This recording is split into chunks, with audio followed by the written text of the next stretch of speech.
R.E.M. So, if you guys, that subscribe to me, if you see this in your sub box and you're surprised to see this because, what is this guy doing uploading an analysis video on a band? That doesn't make any sense to make an analysis on a band. Like, what is there to analyze? It's not a movie, it's not a game or whatever. Well, if you're surprised by the sight of this video, you're probably just as surprised as I am that I'm making it right now, because this whole thing, this whole phenomenon, as late as I am to it, snuck up on me. I'm not a music guy.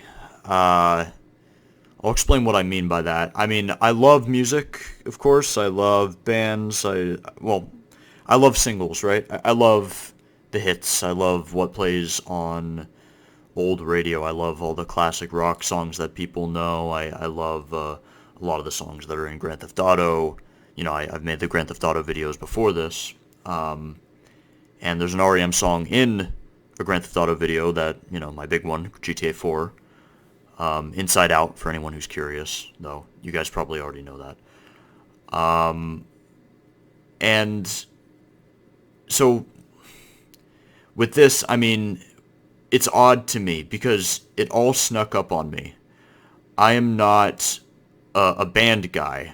I like certain songs, but I've never followed a band. I've never been like, I'm going to go through an album or multiple albums. I've tried that before for certain bands, and it's never stuck. I've always been like, this music isn't good, or there's only the hits, right? There's only the songs that are big. Like, they're big for a reason, right? They're big because they're good, and it's like, it's a matter of process of elimination. That's how I've always treated albums. It's just a matter of, like, what blows up and what's big is good, and anything else that's left behind is, I guess, not as good. Or, that you have a few hidden gems here and there, but most of it is eliminated because they were not as good. It's the reason why one succeeded and one didn't. So the thought of getting deep into a band was weird for me. I've known people in my life that got really into music, got really into certain bands, especially, in high school phases or middle school phases or whatever. I'm 23. I've never had a situation where I've just really gotten deep into a band, and this is the first for me. And I think the reason why it really worked for me is because they wear their hearts on their sleeves.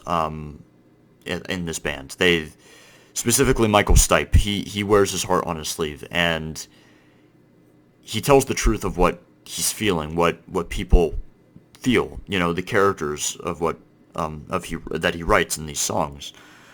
And for anyone that's out of the loop on this or whatever, like, a lot of people that are here are probably people that watched my previous stuff or whatever, and they found this.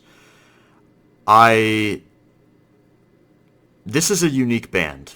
This is a very unique band, in my experience of looking at bands. Because this is a band that is worthy of analysis, for me. Now, there's one of the things with music is that it's subjective, right? And this band is very much a Rorschach test in a way, like some of these songs, because of how weird and kind of ambiguous some of the lyrics are. It's not really like, you can't really take away messages from it, or not everyone's going to take away the same message from it. A lot of people are going to take away different messages from R.E.M. songs. So my view of it is going to maybe differ from yours, and that's okay. The point of this video, I mean, it's an analysis, but it's an analysis from my perspective, and I know that that's self-explanatory. I know that you guys already know that, and, the thought of saying, oh, it's just my opinion, of course you all know that. Of course it's just my opinion.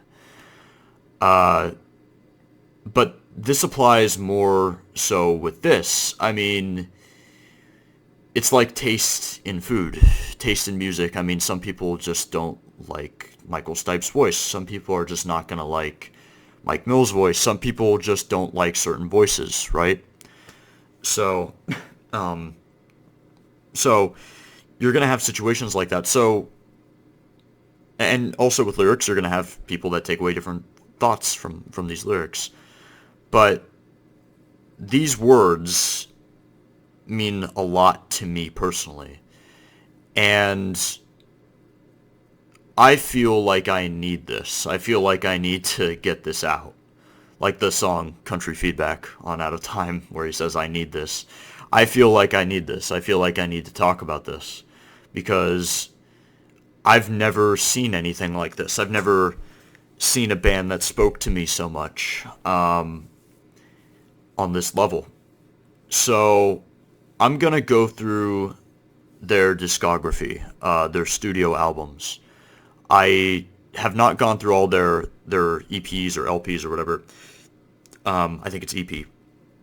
I've never gone through all their stuff. I've gone through all their studio albums, but not every little thing that they've done. I've listened to Chronic Town, which was their first EP, and Murmur was their first proper album, their first proper record. And I've listened to all that stuff through 2011 up to Collapse Into Now, which was their last record. And another thing to clarify, this is going to be an analysis, but this is going to be about Murmur, and I would say it's about Murmur through New Adventures in High Fidelity, or New Adventures in Hi-Fi, as it's called. So it's not going to be their whole thing. I'm not going to talk about their whole discography, and I am going to skip over some songs, and it's not going to be everything. But I want to talk about some of the central themes, and I want to talk about the meaning behind some of this stuff, some of these songs and some of these albums, because I feel like these albums almost have themes that run through them, and they almost tell a cohesive story in a way, at least in my mind. And I've never seen anyone say this about R.E.M., about their albums, that in a way it almost connects together as a story, almost a tale of someone's life, where they enter from one phase and it leads them to another. And what better way to start with that than the beginning? So Murmur. Murmur does not... The first two albums don't have a theme. If Murmur had a theme, I think that there is a theme, based on just this album cover that you look at right now, I think there is a theme of darkness a little bit of melancholy, which is something that would become indicative of R.E.M. They would constantly have melancholy as a theme. There's always a battle between melancholy and light happiness, though. There's always a juxtaposition. It's like you have shiny happy people versus Ebow the Letter, which is extremely melancholy, right, and very much a downer. And you have these different songs, and they definitely are... The contrast is very heavy, and I really like that. I really like that it explores the two sides of the coin, which, the duality thing is something that I've talked to death about on this channel, and R.E.M. fits right back into that theme. And Murmur, I want to say that one of the lyrics, I forget which song, but fear of conversation is one of the things that he says in that. And... I mean, I'll get personal. I can't talk about R.E.M. without being personal. I have extreme anxiety problems in real life, and that's part of the reason why this band speaks to me so much. You feel it. I feel every second of it. I feel every word of it, It's... Even with Michael Stipe in interviews, and how kind of strange he is, and out of place he is, and how he carries himself, how he sits in a chair, and how he just shows a little bit of awkwardness and fear, just fear. It's more fear, and I feel that, and but this guy also was a man who was lead singer in a band, and had to go on stage and do all this stuff. I know that the lead singer of Radiohead had a lot of stage fright and fear, and Michael Stipe actually helped him and told him, imagine yourself as if you're not there. Imagine yourself as if you're just not there. You disappeared, right?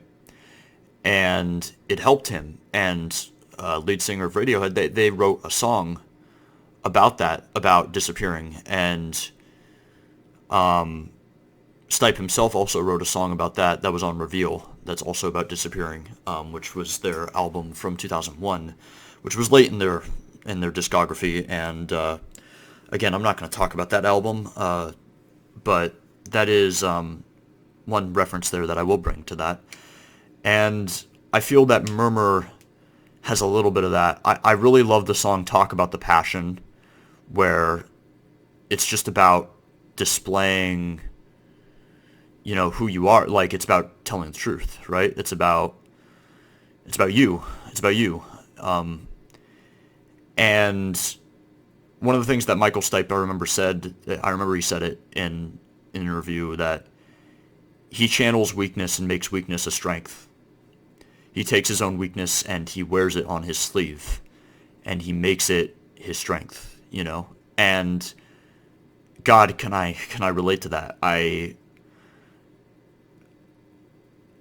can't tell you how much of a difference it makes when you tell someone the truth, when you tell someone the truth about yourself. And sometimes they'll spit in your face. Sometimes they'll show it. They'll shove it in your face, They'll laugh at you for telling the truth about yourself. But sometimes they don't. Sometimes you reach out a hand and you receive kindness in return and understanding. And that's something that, for all the failures, for all the time you might get shit on, for all the times that you might have egg on your face over it, it's worth it for every moment that you do reach someone, that you do reach that individual. And I feel that there are songs on Murmur that capture that. Now, again, with their earlier songs, Michael Stipe admitted this himself, that a lot of the songs early on, the lyrics were a little bit nonsensical. For anyone that doesn't know, R.E.M. would write the music first. They would write Peter Buck, and for anyone that's out of the loop, the band members are named Mike Mills, Michael Stipe, Bill Berry, who was the drummer. Mike Mills was bassist. Michael Stipe sang, and Peter Buck, who was the guitarist. And these people would write the music first. They would write the music in the form of, like, they would write like how you would write music. You'd write the guitars, the notes, right? The drums. They would write the music first, and then Stipe would, and not just Stipe, Bill Berry would also write lyrics sometimes too, and so would Mike Mills. They would basically print the lyrics onto the blueprint of the music, so that they would write the music first and then come up with the lyrics to match, which is very unique. Most bands do not do that, as far as I know.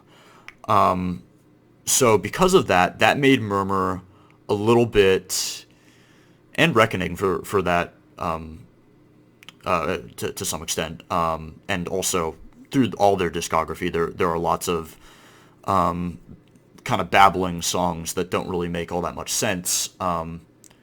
Sidewinder, Sleeps Tonight is another example of that on Automatic for the People, where it's just like very, it's just lyrics. It's trying to find words that rhyme, not words that make coherent sense. And Murmur used that to its advantage by being self-aware. In the title itself, Murmur, it knows that it's not 100% in it. And Stipe himself did not throw himself into his vocals in Murmur and in Reckoning like he did later on. Later on, he goes really out there. Like, you compare Losing My Religion to Perfect Circle, and it's night and day difference of, like, he's almost whispering. And again, fear of conversation, it's this feeling of anxiety and of fear, and he that manifested in the album in a way. And I think that's beautiful and self-aware and crazy, because it was their first album, and he knew that. And the strength really is in the guitar. It's in the Peter Buck carries the first few albums, I think, in many ways, because his guitar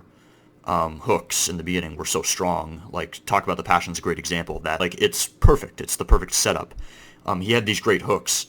Radio Free Europe is another great example of that, of just having a great hook and doing a great job at that. Perfect Circle is a great song too. I love Perfect Circle. It really, it's a great song, and it demonstrates the Rorschach test thing that I was talking about very well, because it shows exactly how different people can take away different things, different meanings from that song.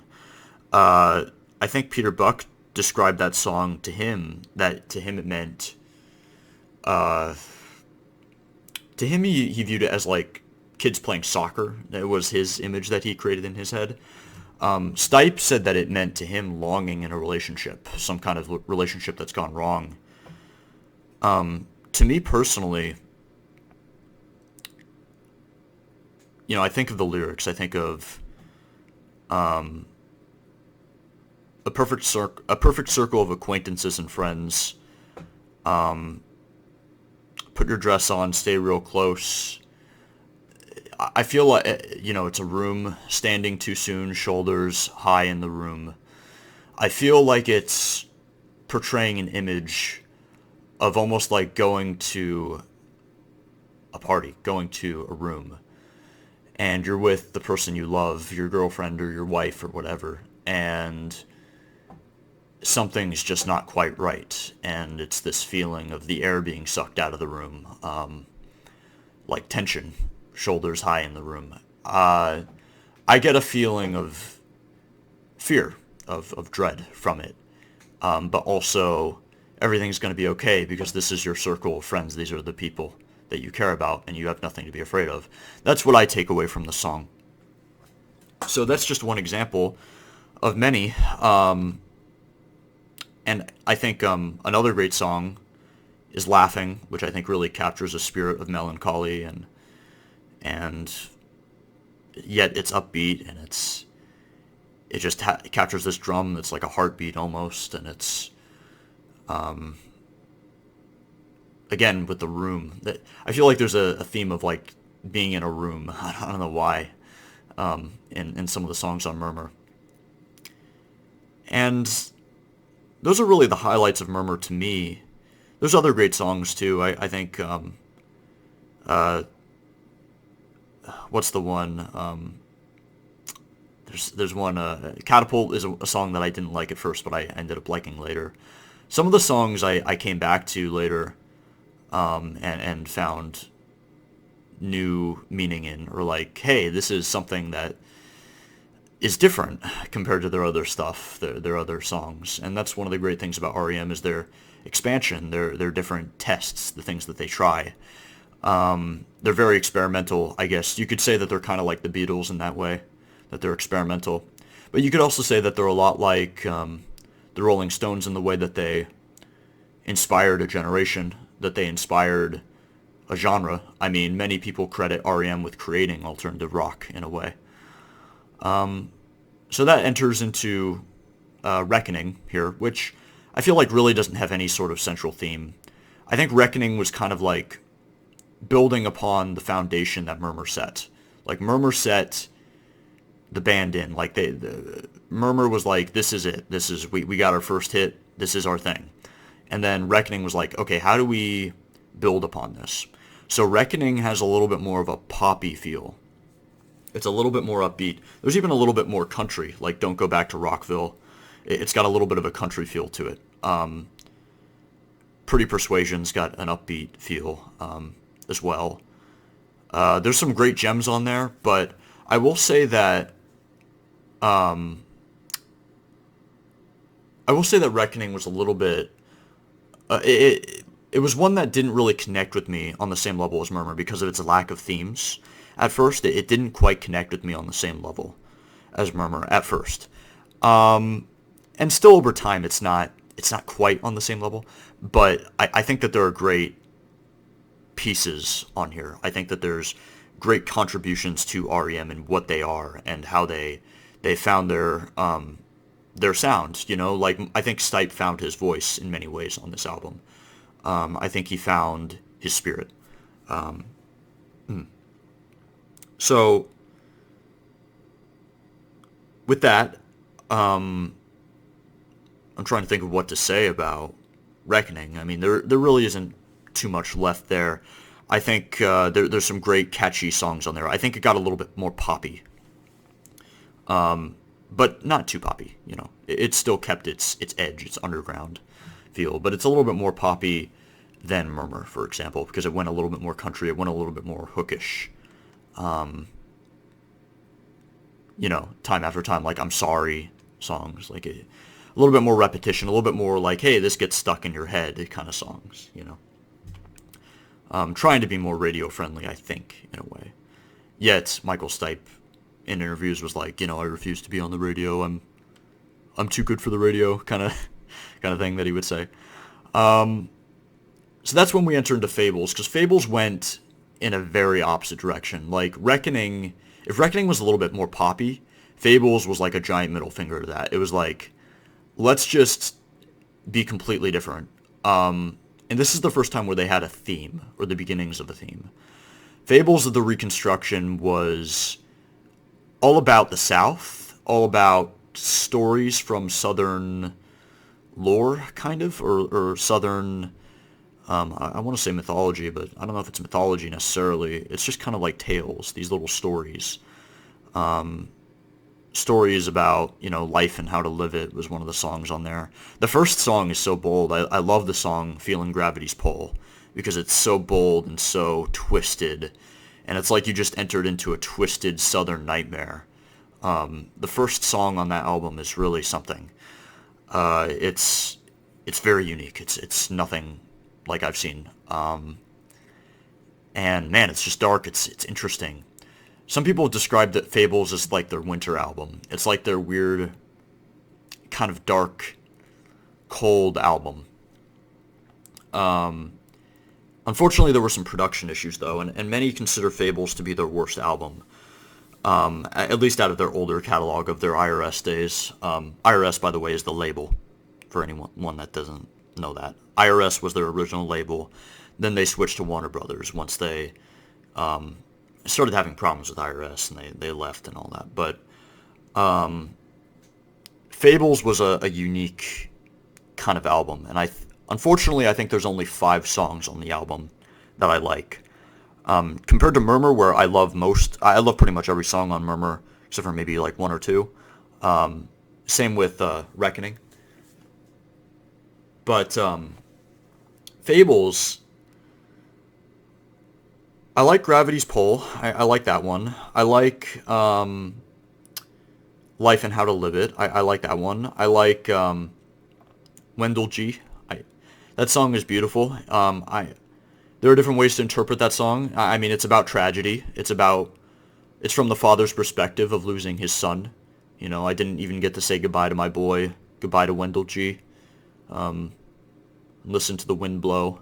And it's about his son dying. It's ambiguous as to how he died. It's about some rope and a tree, which has implications of suicide, but also is written in a way where maybe it's not suicide. Maybe he just fell, and there was some kind of accident. Something about the rope turning to chicken wire. There's a line in there, so maybe the rope broke, and then he broke his neck. We don't really know. And again, with the beauty of the Rorschach thing, you see what you choose to see in that song, and they leave you different options. And I think that that's a beautiful thing. Driver 8 is their big hit. Driver 8 is fantastic. It's a great song. One thing I do want to bring up about this album is actually the tour that they went on after the album came out, because they had some pretty good songs that they experimented with live, and I'd actually recommend looking up for anyone that's interested and is kind of a nerd about this band like I am. I'd recommend looking up their live tour that they did for Fables because it was one that they did in Germany. It was when Michael had he had blonde hair. It's an interesting. It's got some interesting moments. They did Paint It Black at the very end. They did a bunch of encores. They did some like covers. They did You Ever Seen Rain by CCR, which is one of my favorite songs of all time. So it's totally just a treat to hear R.E.M. cover it and honestly do it justice and almost make it their own. But yeah, it's really great. And by the way, one thing that I did want to bring up about this tour is it's actually to kind of go back to Murmur a little bit. They had a live performance of We Walk that was very, very interesting. We Walk is another song that's from Murmur that I forgot to bring up that's very melancholy, very cool. It's kind of like a casual sort of walk through someplace up the stairs into the land, then up the stairs into the hall. Take Oasis, Marat's bathing is what he says, and it's got this. It's got these like loud, weird boom sounds in the background. It's very foreboding. It's very catchy, kind of gets stuck in your head, but it's also got this foreboding thing about it. And there was actually a great comment that someone left. I can't remember the person's name, but they described it as almost like a Ring Around the Rosie type of thing. On one of the videos that I saw, it was a YouTube comment. And that's a great way to describe it, I would say. So, yeah, so the reason why I bring up We Walk is because they performed it live for Fables. And it's actually a really crazy performance because he just gets bored with the song. Like Michael Stipe, like I think he just starts to get bored. And he just starts casually like transitioning into another song. And his out of time voice totally just comes out, and it's pretty badass because like you have different voices for Stipe. You know, you have his early IRS days voice where he's a little bit more shy, he's a little bit more muffled, a little bit more deep kind of sounding voice. But then around Green, he really, and Document, but especially Green, he really just brings it out. And then out of time, he's losing my religion. He's going all out, and Sidewinder Sleeps Tonight on automatic, and his voice really changes then, and then it kind of goes a little bit more raspy later on New Adventures in Hi-Fi, and there's some reasons for that, which I'll get into later maybe, but he did this crazy performance, and I just recommend that performance. I'll put a link to it in the description, and that whole live tour was really something else. So I just wanted to bring that up, and yeah, that's pretty much all I have to say about Fables: The Reconstruction. It's very unique. I can't bring myself to love the whole album, but I love people that do love it. That's great. I love that you guys love it completely in its entirety. But for me, I have some struggles with it. But it also has some great things about it. So that's Fables of the Reconstruction. After that, they reinvented themselves, let's just say, and R.E.M. started batting 1,000 after that. They started, their next album, Life's Rich Pageant, this is when they found themselves. This is when they found who they are, and you hear it in their first song, Begin to Begin is what it's called, and right out the gate they come out swinging, and it's like their production value leveled up. Like this is them, like in an RPG, they leveled up after this. This album was like, oh yeah, they're ready. They're coming in strong here. And you know, they have these great songs about that get a little bit more political. There's a song, I think, Cuyahoga, I forget what it's called. And it's about American land and rivers with blood and the land being taken or something. And there's bison on the cover here. I think there's a little bit of stuff about Native Americans there. They start to get a little bit more political. R.E.M. is a band that has people in it that are definitely left-wing progressive people. And no matter how you feel about their politics, I feel that there are general themes that everyone can kind of get behind. There's themes of humanity that kind of that matter more, no matter what their political leaning might be. And I feel like their politics are kind of interesting because they're left leaning, I guess, but they're also neutral in a certain way because a lot of people can take away different meanings from it. And I think that they're self-aware. There's a level of irony that you can see in R.E.M. that you can hear, that you can read in their lyrics. They are self-aware. They know that they're ranting when they get political. They know what they're doing, and sometimes they're like there's a song Ignoreland on Automatic for the People where he says, "Yeah, I ranted, and I feel better for it, don't you?" Sort of as an insult, and then at the end of the last line he says, "I didn't start the revolution," and then mic drops, cut the song, it's over. Or he says, "Thank you, I didn't start the revolution." Like, don't blame me. I'm just giving my opinion. I'm just ranting here and just spitting vitriolic, patriotic, whatever. And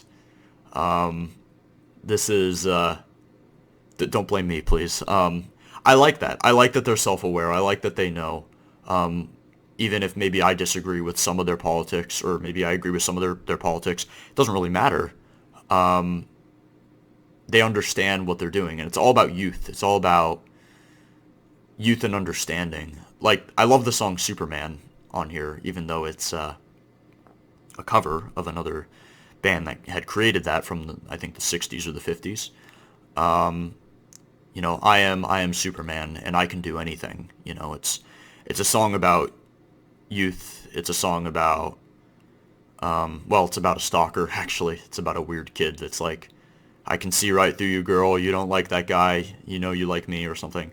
But whether it's stalkerish or weird or not, it doesn't really matter. I think the core theme of it, the spirit of it, it's about youth. It's about a kid who thinks he can do anything, that he can get away with anything. I am Superman.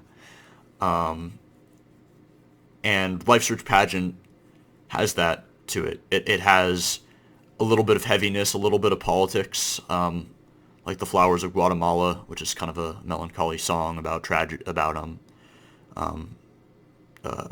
event that had happened. I don't really know the full history about it, but it's about some kind of massacre that happened. And the flowers cover everything. It's kind of melancholy. It's kind of sweet, but it's kind of sad. And that's, I don't know, that's Life's Rich Pageant. And I love the title too, Life's Rich Pageant. It's like Life's Rich Pageant. I don't know what else to say about it. It's life and all of its colors. I guess that's kind of what I take away from it. I love the contrast there of nature, with the bison, and with the top picture of Bill Berry, and the sort of industrial background there with the chains. And they always have this thing about the worker, right? The worker is the strong theme. And you see that strongly next on Document with their first song, which is literally called, what was it called? Why can't I remember the name of it? The Time to Rise Has Been Engaged, that song. Your Better Best to Rearrange, that song. What is that song called? I'm sorry. It's a great song. It's one of my favorites. I'm blanking on it. But, they have these first songs on here, like The Occupation. What's the song called? Something The Occupation. Exhuming McCarthy, which is about resurrecting McCarthyism, which we've seen a little bit in modern day. It's kind of like this album that I feel like is building towards something. It's like it's It's starting with like Workers, Finest Work Song. That's the name of the song on the first one.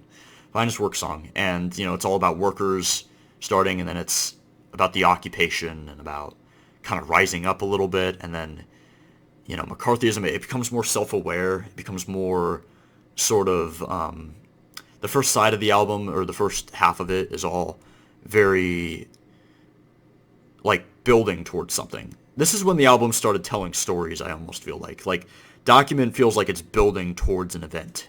Like, it's all about workers. It's all about, the workplace and industry and sort of factory type stuff. And then it builds into the what is that song called? The Heron House or whatever, where there's one line that I think is interesting where it's about meeting at a statue. And it's like, are we meeting for a protest or something? Like, maybe it's because of everything going on right now with protests, but I think of the statues and I'm like, we're meeting at a statue, like, huh, okay, so it builds into that, and then before you know it, it's the drum. It's like the machine gun drum, and that's great. It starts with an earthquake. You know it. You know the song. And, it's the eye of the hurricane. It's world serves its own needs. Listen to your heart bleed. The rapture and the right, or what does he say? Patriotic slam right, flight. What's he say? I forget. He says so much so quickly. And then I'm feeling pretty psyched, and it's the end of the world as we know it, and I feel fine. While Mike Mills is singing, it's time I've had some time alone. And that's the key with this song. Like, I think that the song is bettered by by the context of the album itself, because if you have the build up to it, then it actually matters. I know that they've used this song before in other movies. I know that they used this in Independence Day. I haven't seen Independence Day. I know they used it in that. I know that they used it in Chicken Little, the kids movie, the Disney movie. When I first heard it as a kid, I heard it in that movie, in the Chicken Little movie, and I didn't like the song when I first heard it as a kid. I thought it sounded whiny. But I think when you look at this song in the context of the rest of the album, I think it works really well, because there's a lot of build up to it, and it feels like almost suspense building to it, and this is the protest song. It's like all the songs were building up to a protest, and then this is the protest song, and it just hits you. And what better way to start it out than with a machine gun drum, right? Like, it's perfect. And then it has this level of self-awareness that I think is really unique and really makes it special. You have all these other protest songs like, The Times Are Changin' by Bob Dylan or whatever. You have a lot of different rock songs that are protest songs, but I think what makes this song unique is the sort of self-awareness and the sort of, it's time I've had some time alone. It's the end of the world as we know it, and I feel fine. It expresses a little bit of resignation about it, a little bit of, like, defeat. Like, it's the end of the world as we know it. I feel fine, I guess. I guess it's time I've had some time alone. Fine. It's the end of the world as we know it, and I feel fine. Fine. I love how he ends the song with that, too. It's very subtle. If you pay attention, you can barely hear it. He says fine at the end, like, fine, like, in the sort of, like, quitting sense, like. And that's, I think that makes it a really interesting protest song, and I think that really makes it an interesting political song, because it gives it a different sort of context and a sort of self-awareness of, like, it's the angered, youthful song. It's the rebel music. It's the counterculture thing, right? It's they get it all out. They get out all that frustration, and then it's like, fine. And I really love that about it. I really think it makes it special as a song. And I know a lot of people don't like this song. That's fine. I totally get it. I know it can be, some people find it abrasive, some people find it annoying, but I personally love this song to death. And it's been an interesting song to listen to recently for me. And yeah, it's a very special song in my opinion. And the second side of the album is interesting from there. But before I move on to the second side of the album, I do have to go back, I think, to Life's Rich Pageant to talk about a few specific things here. that I missed, certain things. Like, I really love the song I Believe. I think that song really captures the feeling of youth and longing of youth that few things capture. It almost brings tears to your eyes, at least for me, listening to it.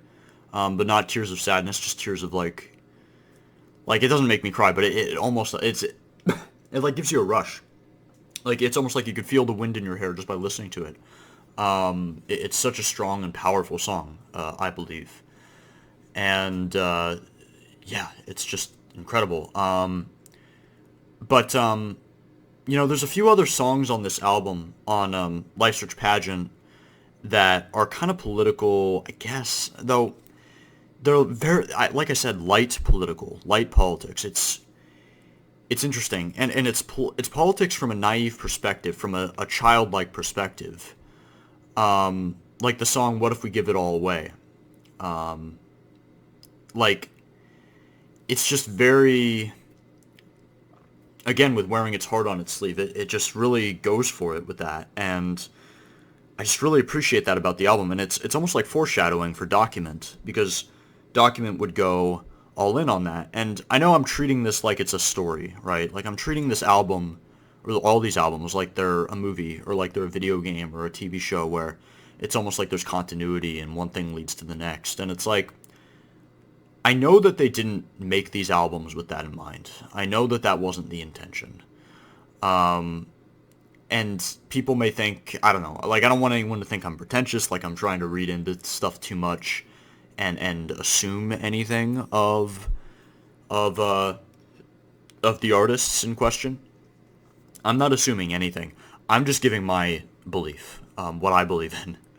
That's it. That's all I'm saying there. Another reason to go back to Life Search Pageant and discuss it in relation to Document and End of the World as We Know It is the song Bad Day, which was an Athens demo that they had, where they recorded this song but never released it until years later, in 2003, when they remade the song. And I think before that they had released a light version of it as well that was incomplete. But yeah, Bad Day is a great song too, and it's very much in the spirit of End of the World as We Know It, and honestly feels like kind of a spiritual predecessor to it. And it's a great song. If you like End of the World as We Know It, you should listen to Bad Day. It's a great song. So then with that, we continue through Document on the B-side, or the second side of this, and the one that they hit you with here, I'm sure you all have heard this song. Anyone that's listened to the radio has heard this, I'm sure. This one goes out to the one I love. This one goes out to the one I left behind. That song. That song is interesting. I know Michael Stipe does not... I know he's got some problems with that song because he thinks it's very mean in spirit. And he doesn't like the meanness of it because it's about a man who uses and abuses women. And I understand that, but I think one thing that's great about the song is that it's tragic. It has this feeling of, this one goes out to the one I love. This one goes out to the one I left behind, like the way he drags that out. It's like, it's kind of painful. A simple prop to occupy my time. The way he says it almost has resignation in his voice. And then this one goes out to the one I love. And he says it in sort of an acceptance. And then he screams fire, almost in pain. And I think that says a lot. And then another prop has occupied my time. He raises his voice again. And I think it comes from a place of, this is the story from the perspective of a man who uses and abuses women and hurts them, but there's still women that he loved in his own way, and he is hurting himself. It hurts himself to use and abuse, but it's like he can't help it. He can't help going on and doing the same thing again and repeating this vicious cycle. That's what I take away from the song. And then the songs continue to get interesting after that. I feel like in relation to the rest of the album, I feel that the one I love is again about youth, because it is a very the core of this band really, at least in the IRS days and in the early Warner Brothers days, was about youth and the good and the bad of that. And I think the one I love is just about the dangers of like sort of a person that is out of control. You know, the sort of out of control young personality that gets everything that they want, you know, and can have sex with anyone that they want, and that power trip destroys them in their own way. And it's an interesting left turn to take after End of the World as we know it, to go in that direction. After that is Fireplace is the next song, where he says, crazy, crazy world, crazy, crazy times. So it kind of goes back to a little bit more worldly, a little bit more political in a way, but more melancholy in a certain way, more like, and more like just raw shock. Like the way he sings it is great. Like it's a way I feel sometimes when I see the world and everything going on. So that really fit. And then after that, one song that I really like, I'm skipping a few here, but one song that I really like, what's the song called? I forget the name of it, but it's the one where he says, I think the song title has King in the name. It's where he says he's standing on the shoulders of giants and I feel small. And it has this military drum in it. And that military sort of sound feels like foreshadowing for what will come. And you'll see when we get there. We'll be there in about, I don't know, less than 5 minutes now, because I only have the last song to talk about here, which I don't really like. The last song on Document, I'll admit, I don't really like. The one where he just screams Firehouse. I don't know. It's just not my thing. I'm not into the lyrics. I'm not into that one. But I love the song before that because it feels like perfect foreshadowing for Green. And I'll just disclose right now, Green is my favorite R.E.M. album. And I know that is one that's tough for some people. This album I know that some people don't like. It's caught in a weird place. It's caught in between the IRS days under the IRS label and Warner Brothers with the switch to Warner Brothers because they had sold the band to Warner Brothers by this point. And it's interesting. I once heard Mike Mills describe this album as a bridge album between the IRS days and the Warner Brothers days. It was a bridge from the 80s to the 90s. It was released in 1988, and it's when they started using the mandolin more. It's when they started using, started being a little bit more light, but also they had a little bit of the hard rock, IRS, alternative rock elements in there that were from before. And I think what I love about Green, well, first off, it's the first R.E.M. album that I listened to because of GTA 4, because there's a song from GTA 4 that is on this album. And that's kind of what led me to this. However, what I love about this album are the themes. Like I said, going from Document, going from, protest and anger and political strife and the workers rising up out of their chains, basically. When you go from that to standing on the shoulders of giants and I feel small and all that, and then you get to this, and it's about, well, from what I understand, Vietnam, with certain parts of it, with the Orange Crush specifically, that song specifically, because of, I don't know the exact reference, I don't know what the Orange Crush thing means exactly. I would assume it has to do with Agent Orange or something like that. I've heard that song is a Vietnam song. I did not research that for this video, unfortunately. Either way, whether it's a Vietnam song or not, it's a war song. I know that. It's obvious. Serving your conscience overseas. The lyrics there are obvious. So what is Green about? Well, I think Green is about a few things. I think it's about 4 things, mainly. I think it's about childhood memories, and memories in general that are painful sometimes. I think it's about mental illness, mental problems, mental health, that sort of thing.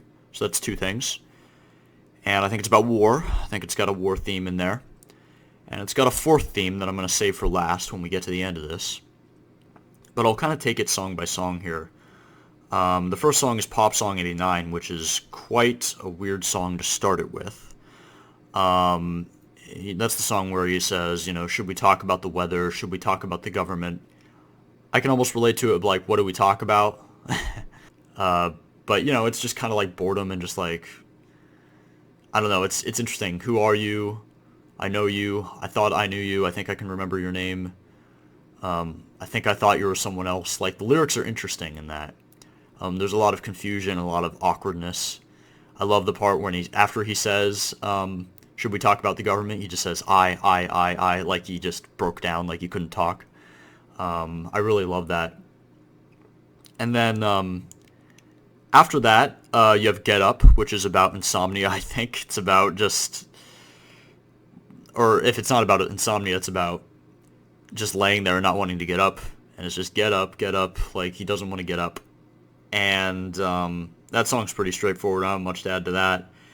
Then after that, it takes a very sharp turn into a song where he starts off by saying, sometimes I feel like I can't even sing. I'm very scared for this world. I'm very scared for me. Eviscerate your memories. Here's a picture. Imagine the car laying down the windows. I'm paraphrasing a little bit there at the end. But to the sound of travel, it's very reflective. It's very, like, it takes a hard turn into that. And then it turns into the stars are the greatest thing that you've ever seen, and they're there for you because you alone, you are the everything. And sometimes I think about this world and I cry. Like, it's just, it hits you with everything, really.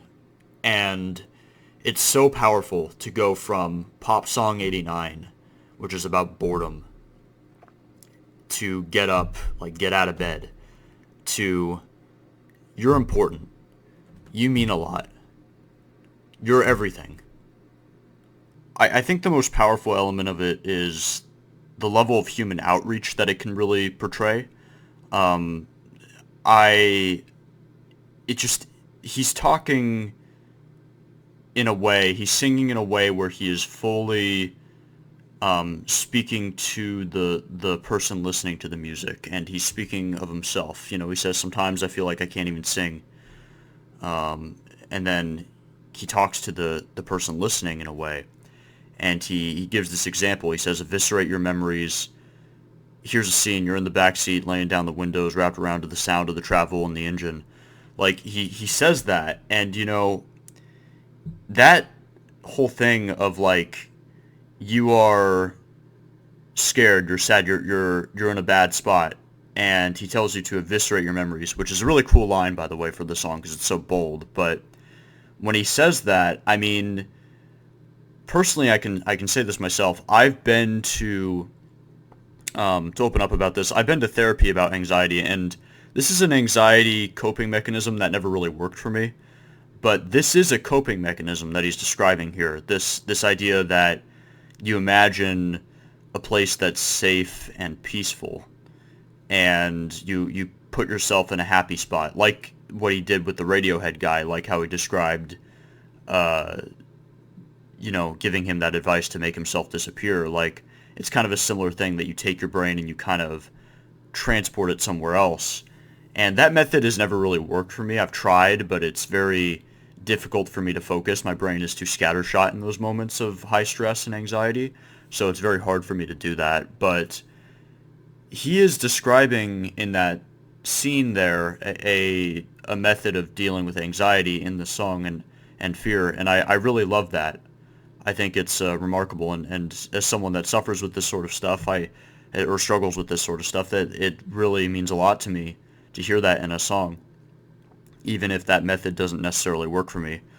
Another thing that's similar to that, or another piece of fiction, though I guess this isn't a piece of fiction, this is a song, but one piece of fiction that did do this same thing was actually Harry Potter, of all things, in the third Harry Potter book and film, Prisoner of Azkaban, where Harry has to cast the Patronus, and he has to imagine the happiest thought to put him in that place, to put him in that zone to cast the spell. And it's extremely powerful when he casts it. It's that kind of thing. And that's very hard for me to do. It's a very hard thing to execute in general, or to put yourself in that space, to distract yourself from everything going on around you by putting yourself in a completely different spot. You really have to kind of like play a trick on your brain to get that to work, but I think it's really awesome that he wrote a song about that, that he's written a few songs about that,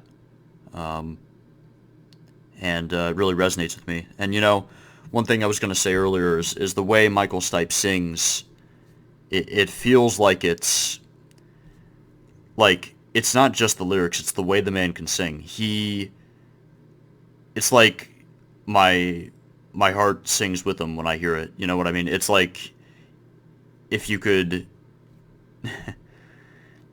I don't know how else to say this without it sounding cheesy, but it's just kind of how I feel, that like he's like the voice of my heart, in a way, of like, when I'm spilling my guts, when I feel this way, when I feel emotional, that voice really connects for me. That really is kind of like, it's not how I sound, but it's how I imagine myself sounding almost. It's like that's how I feel. That's how I feel, and it's really powerful. And so yeah, that's everything. That's everything about that song. It's a very powerful song. It's a very special song. It's one of my all-time favorites. And it's a friend that you can always come back to, that song, for me. So yeah, the next song after that goes, hold up, it goes straight to Stand, as in Stand in the Place Where You Live, that song. And that song is fun. It's very poppy, it's very upbeat, but it's not without meaning. It does have meaning in it. The song, I believe, is about... Well, it's pretty obvious when you read the lyrics. It's kind of about thinking about your life, reflecting, stand in the place where you live, now face north, I think, or west. Think about the place where you live, wonder why you haven't before. The place where you work. It's about kind of contemplating your life, thinking about your life a little bit. If wishes were trees, trees would be fallen. I love the title of this, by the way. I love the title for all their albums. Like, I love Life's Rich Pageant and whatever that even means, though. Life's Rich Pageant. Document is cool because it's like a document. It's like I just got the information. I just got the political document. What's this? Then Green, which I think the album is just great here because it's like, you look at the cover here and it's this reflection of the trees, like the palm trees and the yellow, the orange crush, right? Like the orange look, and it's kind of distorted, and it's like the rain on the ground, or the pond on the ground, and it's reflecting the trees. And the palm trees definitely have significance because this album has very much a California feel to it, I think. A little bit of Beach Boys on Untitled specifically, but it's also got that Vietnam thing with Orange Crush, and I think that's really cool that it has these different themes. And with the trees, I mean, if wishes were trees, trees to be fallen. I just look at that album cover and I'm like, damn, stand in the place where we live, I guess. And it's cool. It's cool that you have this upbeat song that also has a little bit of a darkness under it, slightly, but also it's hopeful. And I love that about this band. I love that about R.E.M. One thing I can perfectly picture with all the songs on this album is someone laying down on the ground in the grass, like in the tall grass, looking up and looking at the trees, looking at the sky, and kind of reflecting on everything in their life while looking up at the palm trees. That's kind of what I think of whenever I hear a lot of the songs on here. That's kind of the image that fills my head whenever I look at that album cover, whenever I listen to the songs on the album. Yeah, just thought I'd share that before we move on to the next song here.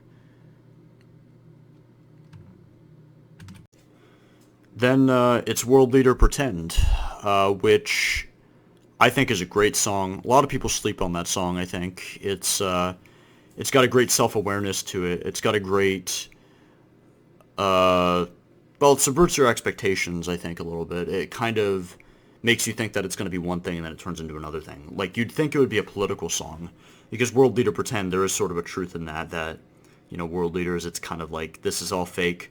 I remember one time, I think it was Joe Rogan who said, of all people, said, adults are really just babies that grew up, right? Like, they're just children that grew up. Like, World Leader Pretend, we set up all these systems, it's all kind of, we just made it up, so it's like, whatever, it's a moot point. But World Leader Pretend is the name of it, and you'd think it would be a little bit political, but it's not. It's not political. It's, the first line, I sit at my table and I wage war on myself. Feels like it's all for nothing. And I know the barricades, I know the weapons, I've used them well, I practice them myself. Like, it becomes sort of a situation where this character is spilling sort of his guts out and, like, explaining his situation of this pretend in his mind, this system in his mind, this situation that he's in his mind, that this scenario, this fake scenario that has real meaning to him, right? And I think that that's really powerful and interesting, and it's two characters. I mean, because he sings in his very mute kind of, I sit at my table, like, kind of voice. But then there's one part in the song where he says, reach out for me, and he starts, like, singing in his Michael Stipe voice, where he starts, how he does his signature voice crack, and he starts really, like, getting into it and getting emotional like you would in, like, Hair Shirt or You Are Everything. But then it snaps right back to default, and I am world leader pretend, and he says it in that kind of voice. This is my life and this is my time. I've been given the freedom to do as I see fit. It's high time I've raised the walls that I've constructed. It's a very dark song, actually. I almost feel like it's a song about self-destruction. It's a song about, like, I am going to implode, and I know it, and I'm going to use this world leader analogy. You could change the name of the song to World Leader Analogy instead of World Leader Pretend. It's about a man who's about to self-destruct. It's a fantastic song, and the next song right after this is a real tough one. Again, with this album being kind of about mental health. World Leader Pretend definitely has that. With sort of a split personality situation. Get Up is about, like, sort of an insomniac. Stand in the Place Where You Live is about indecision. Same with Pop Song 89 to some extent, about distractions. The Wrong Child is about, well, it's so hard to listen to, I don't even know what it's about. I mean, it might be about a child with autism or some kind of condition, Asperger's, I don't know. But that song almost makes me cry. It's very hard to listen to. It's heartbreaking. It's heart-wrenching. It tears your heart out and shows it to you, I think. The only other song on the R.E.M. catalog that does that to me is Sweetness Follows. But the one line that really gets me in The Wrong Child is, I'm not supposed to be like this, but it's okay. And he screams it out. He just retches it out, like, just, it's okay. It hurts him. It hurts him to say it's okay. It's like it's forcing it out of himself, because it's a struggle. And that song really gets across the struggle of it, and like, I want to go outside like the other kids, but I can't. I'll never be like them. I'll never go outside. I never will. Yeah, it's a really tough listen. It's a really, really tough listen. And it's remarkable that after signing on with Warner Brothers, you would think that they would go more commercial, right? That R.E.M. would sell out or whatever. But they put a song like that on the album, which is nowhere. No one wants to listen to that. No one wants to hear that. No one wants to face that. Yeah. So that's The Wrong Child. Next after that is Orange Crush, which kind of already talked about. And one thing I wanted to say actually about The Wrong Child I forgot about was R.E.M. is an alternative rock band. They don't typically use new wave stuff like synthesizers, but one of the cool things about The Wrong Child is that it does use like a creepy new wave synthesizer that plays along with the mandolin, because the mandolin is very strong. It's a sad mandolin that's playing while Stipe is singing about this child that is suffering, and it's the sad mandolin, and then this twisted sad synthesizer that's playing, that makes it just sound weird and wrong. It makes it sound wrong. Like, The Wrong Child musically fits so perfectly when that synthesizer starts going halfway through the song. So yeah, then Orange Crush. Orange Crush is great. I love the sound of the helicopters that play in the song. I love the military drums that play in it. You hear those same military drums in World Leader Pretend. And then the next song is I Could Turn You Inside Out, and that song was in GTA 4. So that song really is just kind of a song about being... I feel like that song's just kind of a badass song. It's just kind of about being a badass, I guess. Or it's like, I could fuck you up kind of song. But in the context of Grand Theft Auto 4, it's perfect because it's all about restraint. Because in Grand Theft Auto 4, Nico Bellic has to work for all these different crime bosses that he could fuck up, but he can't. So, I could turn you inside out, but I choose not to do. Or what I choose not to do, I could turn you inside out. And that's one of the things that happens a lot in R.E.M. songs. You have this sort of internal monologue of like in World Leader Pretend, where he starts arguing with himself. It's like, what I choose not to do, I could turn you inside out. What I choose not to do. It's you arguing with yourself.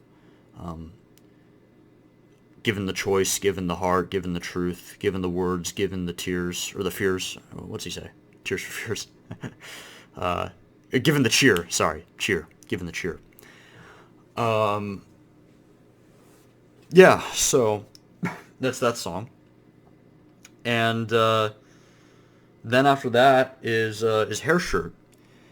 And what a left turn that you go from this I could fuck you up song to I'm not the kind of dog that could keep you waiting for no good reason, and the waves of conversation are enough to knock me down.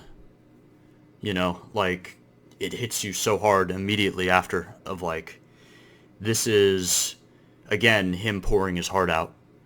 The song Hair Shirt, or the name Hair Shirt, comes from a religious thing of wearing your hair shirt, which would be a thing that you'd wear on your arm that's sort of like a self-pain thing, like a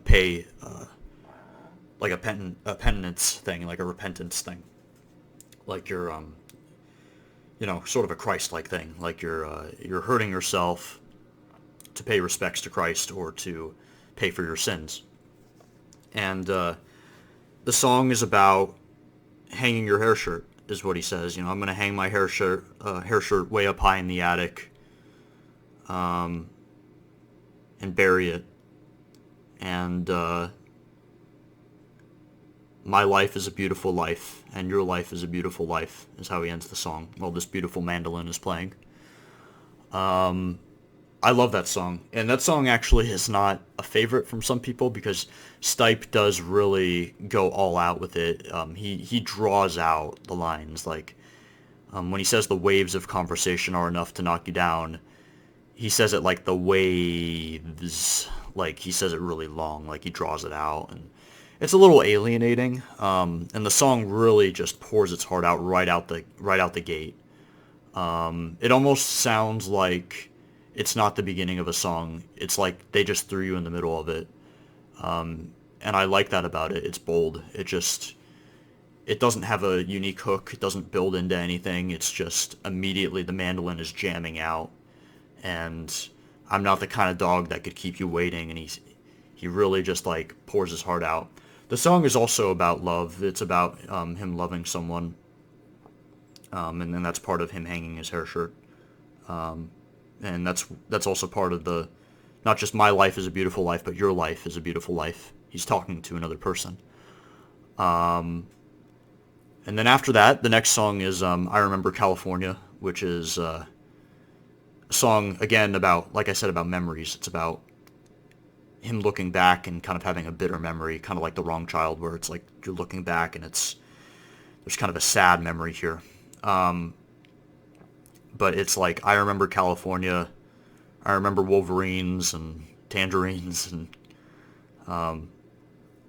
motor boys and girls with tans or whatever, and then he says something about having a chance and losing it, while it plays this kind of like hard rock, like it's really good, how it has that heaviness, that weight to it, almost like you could see it in kind of a heavier rock song, or like maybe even grungy a little. Like you can hear a little bit of that in there, like a little bit of Alice in Chains in there, which is cool. It's ahead of its time, and yeah, so it's sort of a bitter memory of California, and again tying into sort of more of a California feel of this. And then the next song is called Untitled. It doesn't have a name, and the song is about, well, Michael Stipe, the lead singer. It's about him writing a song for his parents, because he was going to go on a big tour for Green, the album, and it's called the Green Tour, and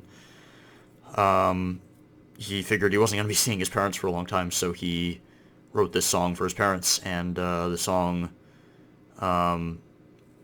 goes like, I made this song to keep you strong, or this song is here to keep you warm, this song is here to keep you strong. I wrote a list of things to say, but all I really want to say is hold her and keep him strong while I'm away from here. And he just really goes all in on that, and I think it's beautiful and amazing. And that leads to the last theme of this album for me. I think this album is about war, and about memories, childhood or otherwise, mental health, mental illness, mental struggle, and ultimately I think it's also about love. I think love is the fourth theme, and the strongest theme that runs through all of it. Even in the painful memories, like The Wrong Child, like, I'm not supposed to be like this, but it's okay. As in, you should love me in spite of this. Love. That's it. And that's why Green is my favorite album. Even though Green doesn't have all my favorite songs, like, my favorite R.E.M. song isn't from Green. My favorite R.E.M. song is from Out of Time. Half a World Away is my favorite song by R.E.M. So, yeah. Also another thing with the Vietnam thing, or the war thing, Untitled, I really like the thought of a guy writing that letter to his parents while, going away from here. Like, telling his parents to love each other while I'm away from here. Again, with the sort of continuity here. whether it's canon or not, whether, it's all in my head, I guess. It's all how I feel. So that leads us to Out of Time, which starts off, really breaks the ice with Radio Song, which is an odd song, but one that I really love, really stuck to me, really got stuck in my head. The themes of Out of Time are interesting, because coming off of Green, the themes are different for Out of Time. The themes become more about, well, it's still more sporadic. It's not one central theme, and you wouldn't want one central theme for an album, because you'd want different subjects to tackle in an album. You'd want different songs about different things. You wouldn't want all the songs to be about the same thing. So what's Out of Time about? Well, it's interesting that it starts off with Radio Song, and that the album cover is a sign, almost like a road sign. The name Out of Time comes from what I understand, Michael Stipe said that it was a moment out of time because it was after the Berlin Wall fell. I thought he said something like that. Don't quote me on that 100%. I also kind of view it as like out of time, as if like you're a man out of time. Like it has a desperation. It has a road trip feel, like you're out in the middle of nowhere and you're out of time. And that's why there's a theme of desperation. That's why, like, I can imagine this whole R.E.M. album, Out of Time. I can imagine the whole album taking place in a man's car as he's traveling the United States. Like, Radio Song starts playing, then it's Losing My Religion, and it's all about a relationship falling apart and losing faith, not so much in God, because it's more of an expression. Apparently the song's not about being an atheist. Michael Stipe went out of his way to say that. But it's more about having trouble keeping up with another human being in some kind of relationship, whether that be a romantic one or not. It's about not being able to keep up with someone, and also about a struggle of, like, what you can and can't say. Like, oh no, I've said too much. This is one thing I can relate to. Sometimes I talk too much in my life. I really relate to the line, oh no, I've said too much, but I haven't said enough. It's like, it's never enough, right? But then I've said enough. He again, with the arguing with yourself thing, this is how Michael Stipe writes. And he writes as if, like, oh no, I've said enough. I haven't said enough. I've said enough. Like, he's arguing with himself. I've set it up is another one.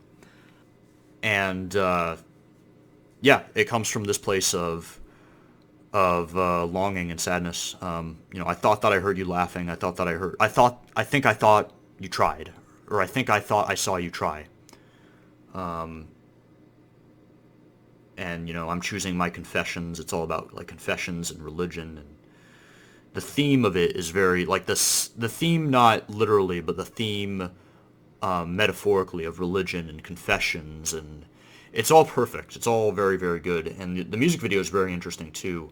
Apparently, Michael Stipe didn't want to do, and the R.E.M. members in general, didn't want to really have a religious overtone or undertone with the music video. They wanted it to be more of a straightforward music video, where it's just them singing on camera, more like something you'd see for, like, Find the River or Bang and Blame or something like that, or What's the Frequency, kind of like more of a straightforward music video where it's just them singing. But there was, like, this European dude that wanted these different things. So that's when he was like, let's have this, let's have more religious themes, let's have more Hindu themes, and Christian. It's got a little bit of Hindu stuff, and maybe Buddhist. I don't know. It's got the weird face makeup, and yeah, it's just kind of an interesting. It's a very interesting music video. Then right after that is what follows. Losing My Religion is Low, which I think is a perfect song to kind of lay the groundwork after that of, like, Losing My Religion, it's like spilling your guts out, and then it's just low, low, low. Just, like the song order, they really thought about the song order with this, for the most part. There's some song order problems I got. I don't like the last song on Document, like I mentioned. There's some song order problems I have. But Peter Buck is the person who apparently ordered the songs. I have to give him credit on that. I think he did a great job ordering most of these songs. I think each one tells a story. They lead into each other in a way. Whether it's intentional or not, it turned out that way, and it greatly enhanced my enjoyment. I can say that much. So Low is that happens, and then after that is Near Wild Heaven, which the music video for that is great. It's New York. It's just kind of peace, and it's like an oasis. It's heaven. And it's funny that they bring up an oasis again in Texarkana. Miles to an oasis. And yeah, it's just got this theme of travel, and Near Wild Heaven just feels like you reached a safe space. You reached home, I guess. And then it plays Endgame, and this is the first time we've seen this. It's this beautiful, beautiful, beautiful instrumental. One of the most beautiful songs that they have is just these little instrumentals that they do. They do these intermissions where they have instrumentals that play as a sort of intermission halfway through the album to kind of, it's just pure guitar and pure, I think, mandolin and string instruments, a lot of strings. Yeah, and that song really sets the tone for what follows next, weirdly enough, though it doesn't really, because after this is Shiny Happy People, which is an odd one. It's the odd one out on this album, I think. It's a good song, I think. Some people don't like it. I understand why people don't like it. It was played on Sesame Street. They did like a remake of it. Michael Stipe and R.E.M. went on Sesame Street and played a version of Shiny Happy People on there, where they changed the lyrics to like Shiny Happy Monsters or something. Yeah, they did that, and Shiny Happy People. I don't really have much to say about it. Kate Pearson's voice is beautiful. Her voice is great in Me and Honey, which I do have a problem with that being the last song on the album. I think that song should have been kind of connected to Shiny Happy People. I think that they should have bracketed those two together because of Kate Pearson's voice. But that's just my opinion. And then after that, you have Belong, which is a great song as well. Great sort of instrumental type track. I know Stipe is talking in it. He says like something, the child belong, like, and then they do the Tarzan scream at the end, and it's an awesome song. I don't have much to say about it. It's one of my favorites, I'll say that. I think it's underrated. It would make my top 10 favorite R.E.M. songs, I think. Then next after that, I think, is Half a World Away, which, again, with the traveling thing, and it's my favorite R.E.M. song. I love how it takes sadness and makes it beautiful. This could be the saddest dusk I've ever seen turned to a miracle. My mind is racing as it always will. My hands my hands are tired. My heart aches. I'm half a world away. He says something about to hold it along, hold it on, haul it along, and hold it. And then he just kind of like cries out, and it's just him holding on. One thing I love about the song as well is when he says, "The storm it came up strong, it shook the trees, and blew away our fears." Like it's like he sings it like, I couldn't do it justice, and I don't have the courage to sing properly, but he sings it like sadly, like the way he sings it, it's like an arc. Like it sings it up, and it's sad, and it's like anticipation. The storm had came up strong, like it was gonna hurt us, but then it shook the trees and it blew away our fears. Like it took something negative and it turned it into something positive. I guess that's all I needed, is what he says after that then. And then it's like, and then hold it along, like hold it. And it's just this struggle of traveling, and and just holding your heart together and holding it from falling apart. It's like your heart is in pieces and you're just holding it together barely, but you know, you don't want to give up. It's a powerful song. I love it, and I love the harpsichord that's in the song. It gives it a historic and beautiful European sound that plays. It plays specifically like halfway through, and it's magical. That song is pure magic to me. And the music video is just this guy wandering out in the middle of nowhere, like it's Fallout or something. He's just on this road with these broken power lines, and he's just walking as Stipe just sings about, my hands are tired, my heart aches, my shoes are gone, but I'm not giving up. And it's beautiful, it's powerful. Then they play Texarkana. Mike Mills is a great singer, I think. Very underappreciated. I wish he had sang more songs and done more than just the backup vocals. Then after that, it's Country Feedback, which I remember, I think Michael Stipe said that he wrote that song in about 10 minutes or so. And it was just him after the Green tour, just feeling defeated and just kind of like, I need this. The line, think of what you could have had, I need this, you wear me out. Apparently it's one of the only songs where he describes, he says that he actually was personal. He was actually really pouring his heart out with that personally. Because he always kind of denies it, the personality of the song of like, or the personability of the song of like, I'm not writing about myself, I'm writing in the third person, I'm writing another character.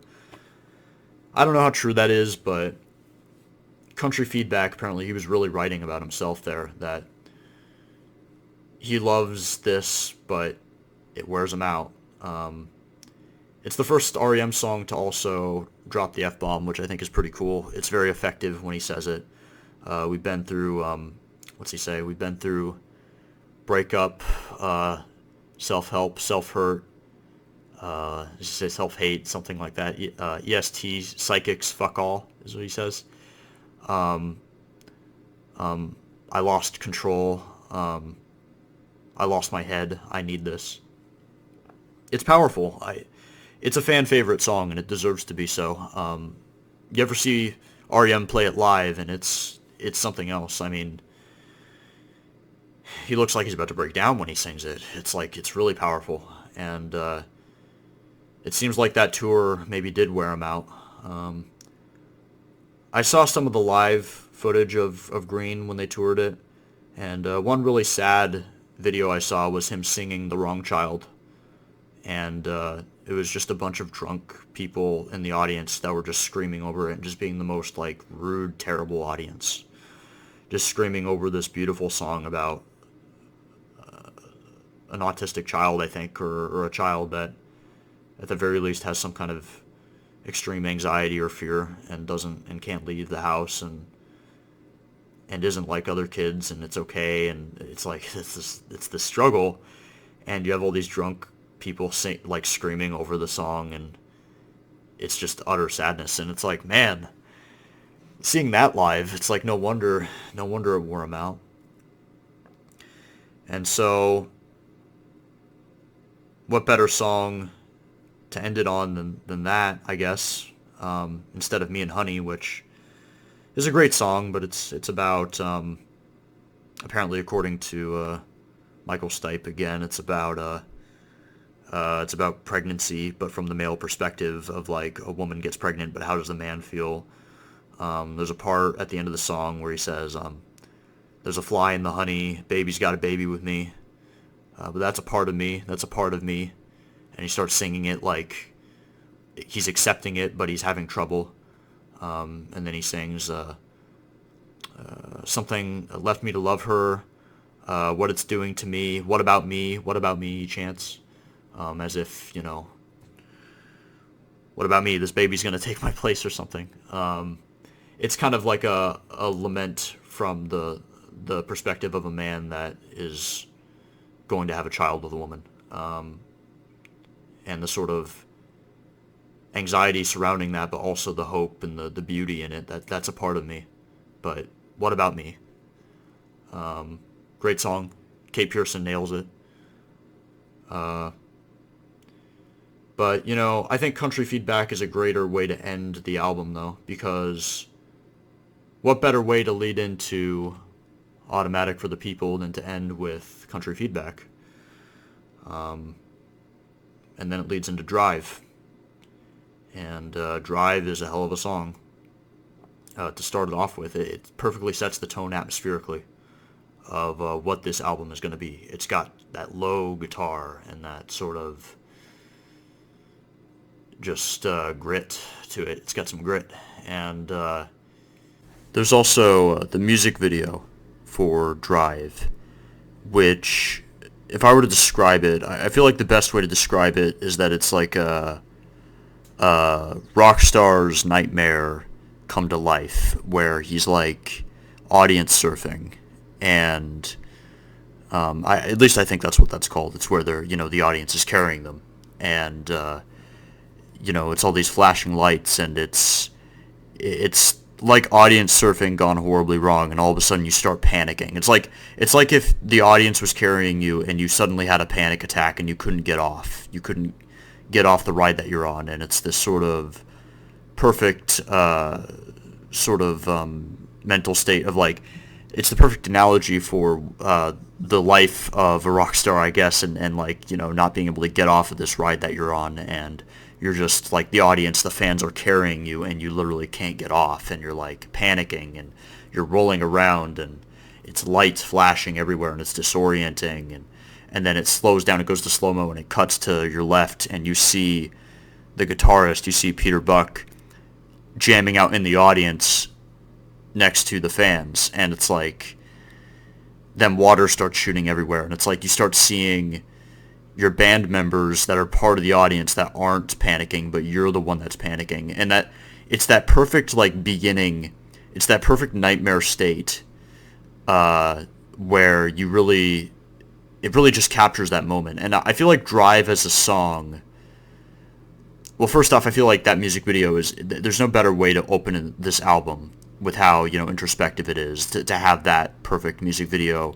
with that song. But I feel like when it comes to R.E.M., and this is true with a lot of bands, that I feel like the music video adds a lot of context to the songs. It makes the songs different. It makes you process it differently. It puts an image in your head to the sound.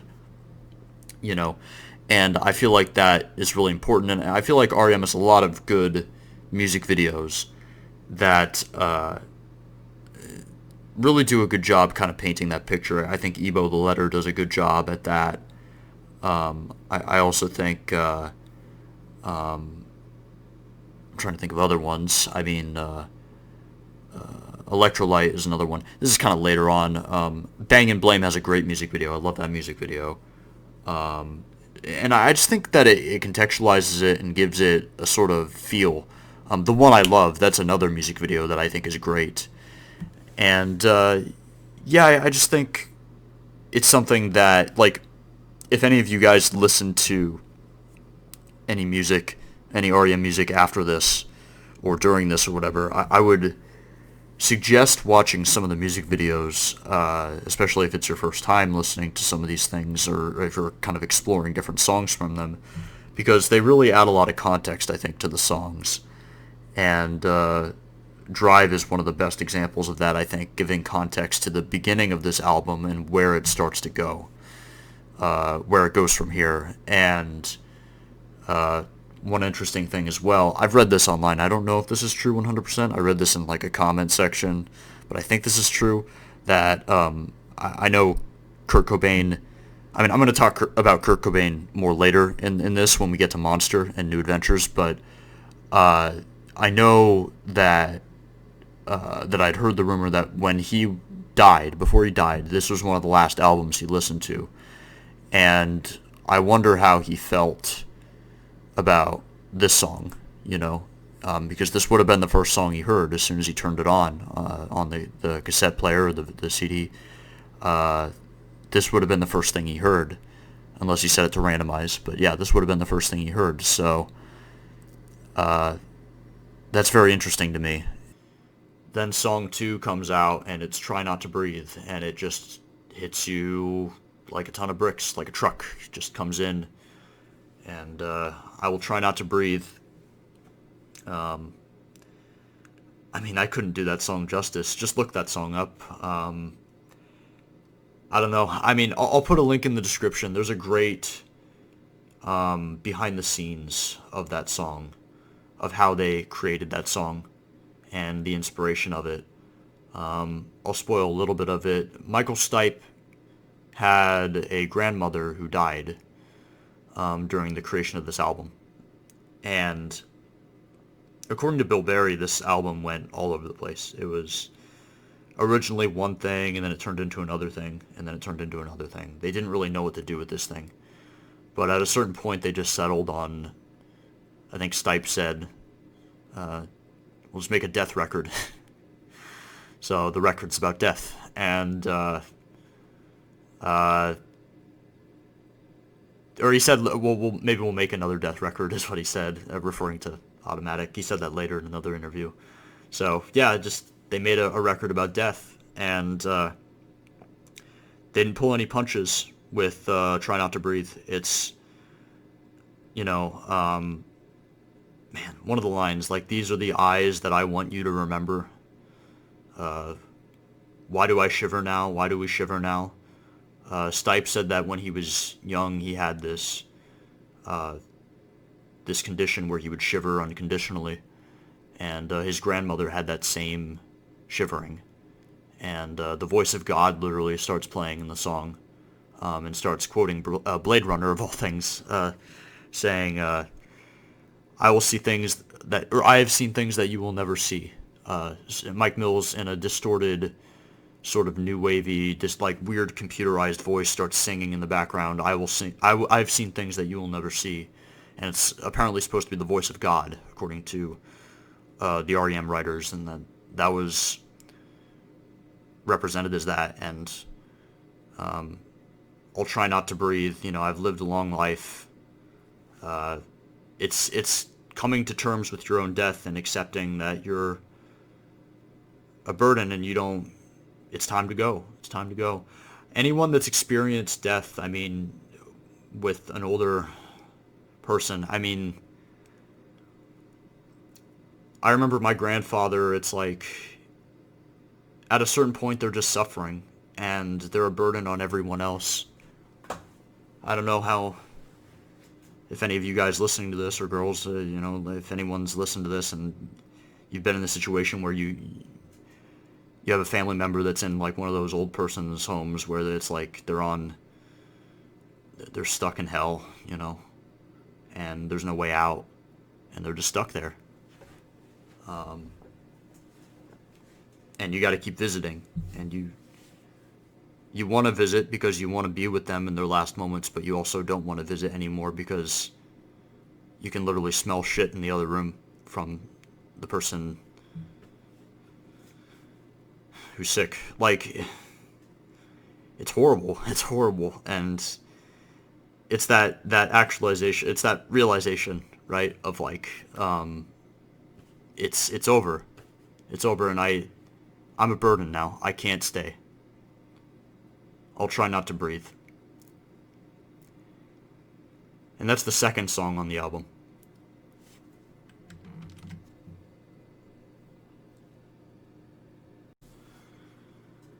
Yeah, so, I mean, nothing really lives up to that first song. There's a few other songs on here that are good enough to be close. I don't know. I mean, Sweetness Follows is I had already mentioned it earlier. That song can get me teary-eyed. There's a line in that song where he specifically says, it's these little things that can pull you under. Live your life filled with joy and wonder. I knew this altogether thunder was lost in our little lives. It's specifically the line where he says that, the first line. It's the little things that can pull you under. That's just so true. Anyone, I mean, you all know this. It's true. Just, it's a universal truth in life. and we just lose the big picture. And the song Sweet and Swallows opens up with, readying to bury your mother and your father. What would you care if you lost the other? And then says something about, like, distance from one, deaf to the other. That's hard for me because I think of my parents, and I came from a family that was divorced, and that I was distanced from one and deaf to the other. So it's just like it hits you hard. It hits me hard, to be blunt and to be honest. But that's not the third song on the album. The third song is The Sidewinder Sleeps Tonight, which is a weird one. I love that song, but it's very catchy, but kind of out of place on the album, I think. Maybe belonged more on Out of Time. Apparently it's inspired by The Lion Sleeps Tonight. The Sidewinder is like a snake, so it's like the snake sleeps tonight. It's about a relationship that's messed up again. Typical, I don't know. A lot of R.E.M. songs are about that. Like Calling and Try and Wake Her, or something. Call Me and Try and Wake Her. Yeah, so there's that, and then Everybody Hurts. Very famous song. Very well known. Great music video. I kind of prefer the Athens demo, or the demo to the song, where it's just Stipe playing the piano and singing it. I think it's a little bit more personable in that. The other one's a little bit more commercialized and epic. It's cool. I like both versions, but I think I just like the demo a little more. Just a little more.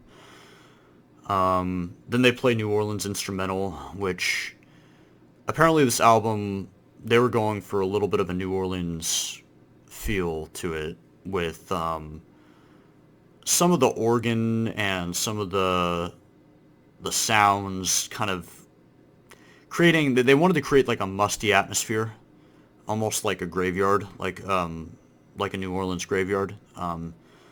So that's why the New Orleans Instrumental is so weird and disturbing and cool. It's like you both feel at peace and disturbed when listening to it. You feel just kind of like, almost like an acceptance of death, which is what they were going for. And then Sweetness Follows plays. Then Monty Got a Raw Deal. Ignoreland. I like the song, but I think it's out of place on the album. I think it should have been on Document or something, but, you know, Document was like 5 years earlier, so, you know, they came up with the song 5 years later, so it doesn't really matter. Squeeze it into Automatic, why not? By the way, the name Automatic for the People comes from a restaurant, apparently. You know, most people that are listening to this probably are R.E.M. fans already and probably already know that.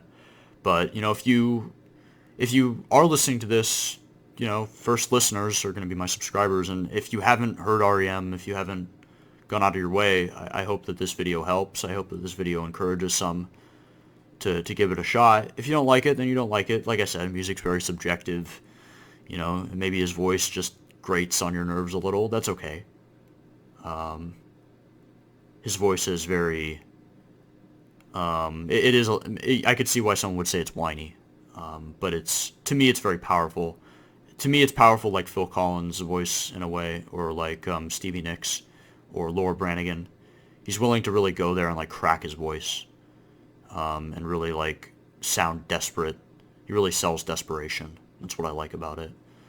Then Stormy Kitten plays, and that's kind of a weird song. Kind of a atmospheric song. The lyrics are, at the end he says, "Fuck me kitten," which Stormy Kitten, I guess, means fuck me kitten, but it's censored. So there's that. The lyrics are nonsense in that song. Just total nonsense. He just kind of speaks the lyrics to the sound of the guitar. I feel like he just kind of mapped the lyrics onto the notes, and it's kind of lazy. Well, I shouldn't say lazy. Stipe himself would maybe say it was lazy. He thinks that The Sidewinder Sleeps Tonight was a lazy song lyrically. Like, he regrets that a little bit. Sometimes you can tell when he kind of phones it in lyrically, where it's like he did what sounded right with the notes, but doesn't really make all that much sense, doesn't really come together as a cohesive song. And unfortunately, Stormy Kitten's kind of like that. Then it's Man on the Moon, which, remarkable song. So yeah, another song about death. It's sort of Andy Kaufman's death, sort of guiding you, almost like Andy Kaufman's ghost, kind of guiding you through this song, going through life, and it's kind of about the meaning of life in a way, and about humanity and the struggle and all that. Then it's Night Swimming, which is about sort of generations long gone, and people don't know what it's like anymore like they used to. Then it's Find the River, and Night Swimming's also about, it's kind of nostalgic too. It's about nostalgia, and it's about kind of old memories and stuff like that. I feel like R.E.M. almost grew. It's like you go on this path, right? You go from being murmuring to rising through reckoning, and then you're in Fables, and you're telling stories, and it's coming together, and then it's Life's Rich Pageant, which it gets a little bit deeper, gets a little bit more conscious of things, and then it gets political, and it gets angry, and it gets protesty, and it gets bitter and sad, and the one I love, and fire, and then it's green, and it's war, and it's love, and it's love of life, and it's another great reason why it's called the green, probably, is because of life. I think that they called it green because of some kind of planet thing, or they wanted to be like representative of the planet. Well, yeah, I mean, life, Green is about life in many ways, and then, their whole discography is about life, I guess, but yeah, I mean, Green, I think, really had their finger on the pulse with that. And then you're on this weird road trip and out of time, and you're kind of going through these different types of songs. You have Kate Pearson, you got KRS-One, and you got all these guest stars. You got Mike Mills singing a lot more. And then you're at Automatic, and it's like you matured. It's like you're fully self-aware. You fully, like, even in Ignore Land, like, it fully acknowledges that it's a rant at the end. That this is it's just ranting. It is what it is. It's like, it's a full self-awareness thing. It comes full circle. I feel like Automatic for the People comes full circle. And then Find the River is the last song, and it's about finding a new path in life. And it's perfect. It's perfect. I love Find the River. Find the River is one of my favorites. Beautiful music video. I mean, what more can I say other than, I don't know. I guess after dealing with all the death, on their death record, it's like, where do we go from here? Do we go to heaven, or do we go to hell? And they went to hell, because Monster is hell. I love Monster, by the way. I'm not insulting Monster. I'm not saying it's a bad album. I'm just saying it's kind of a dark album. So yeah, then they go to Monster, and What's the Frequency, Kenneth is a great song. I really love the music video for that as well. I had mentioned the music video stuff. Crush with Eyeliner's got another interesting music video. I really like that song. A lot of the songs are very sort of lustful, but also tragic and weird and dark and twisted. King of Comedy is okay. That might be my least favorite on the album. I Don't Sleep, I Dream. I really like that one. I like how it's dark, and there's the piano, and it's a little bit twisted. It's a little bit... he sings in his normal voice, but then he switches to the falsetto and kind of changes it up a little bit, I think. And it's almost like he's playing two characters, like I talked about with the dual character thing, like he does in like Roll Leader Pretend or Country Feedback. Like, he's kind of doing two characters, and he starts singing in falsetto to kind of make it different. And he sings in falsetto on a few songs on this, where he kind of sings like a woman on purpose to kind of change perspectives. Star 69 is good. It's incomprehensible. There's really you can't really understand what he's saying in it. That's true of a lot of songs by this band, but that song especially is kind of crazy with that. Strange Currencies, great music video. I love how he takes off his hat at a certain point in it. It feels like a moment where he's like, it's like shit gets real when he takes off the hat and he's wearing the sunglasses, and it's at night and it's in black and white and it's very foreboding. Like when the child lifts up the dead bird. He's holding the dead bird, and again, it's about a relationship that has kind of gone awry. I don't know why you're mean to me when I call on the telephone. And it's got kind of this I don't know, it's like a broken relationship. A lot of these are about broken relationships, and I feel like the best for that, the best example of that is like Bang and Blame, which I think might be one of my favorite songs of their entire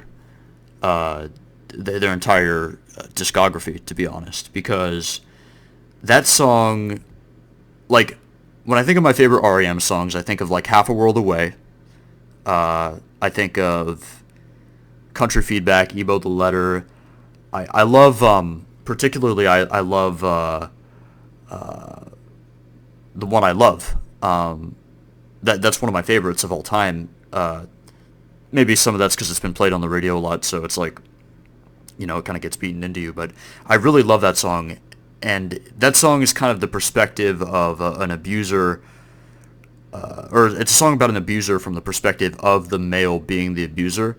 But Bang and Blame is a song about being abused from the perspective of the male being abused by the female, or by the other person in the song. I'm pretty sure the lyrics are about a female, but it's a little bit unclear. But I'm pretty sure it's about a woman based on the way it's written. Anyways, I really love that song. It's got such grit to it, and anger and bitterness and double entendre with what's it that he says? He says like you kiss on me, rub on me, pull on me,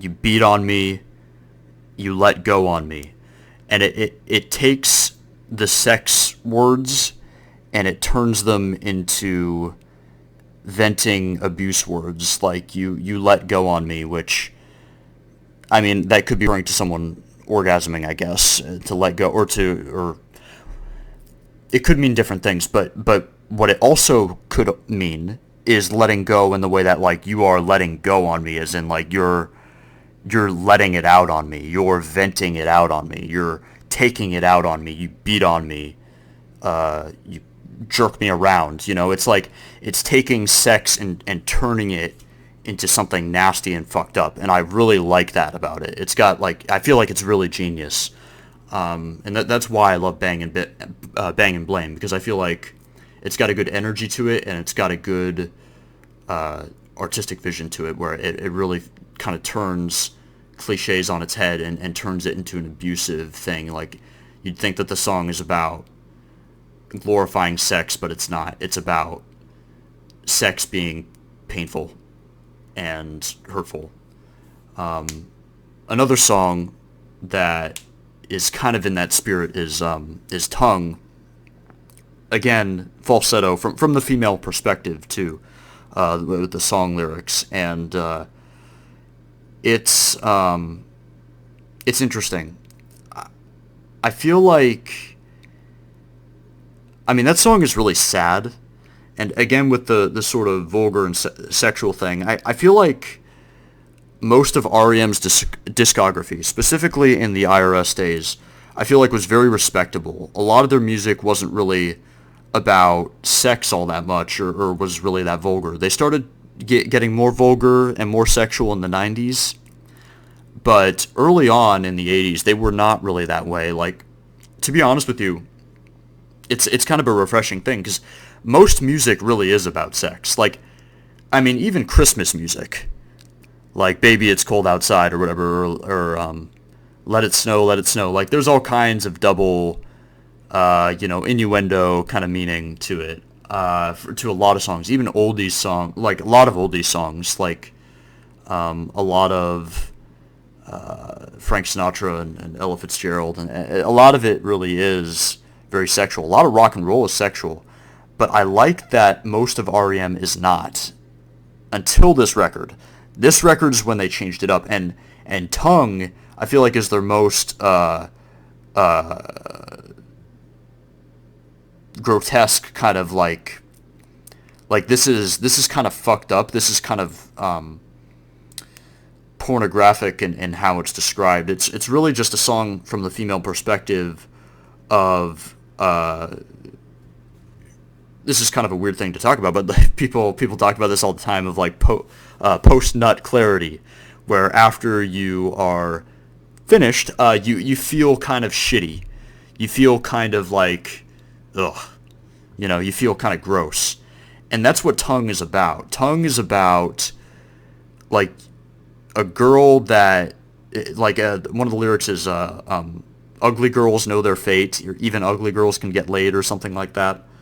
And it's about a girl that falls to desperation, and she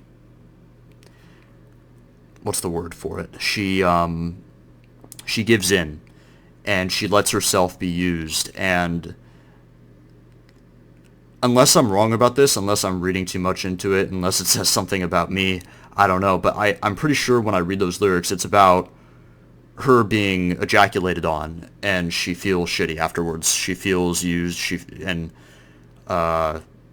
It's line like, leave that stuff on me, or don't put that stuff on me. It's kind of this, like, again, with the double argument in your own mind kind of thing.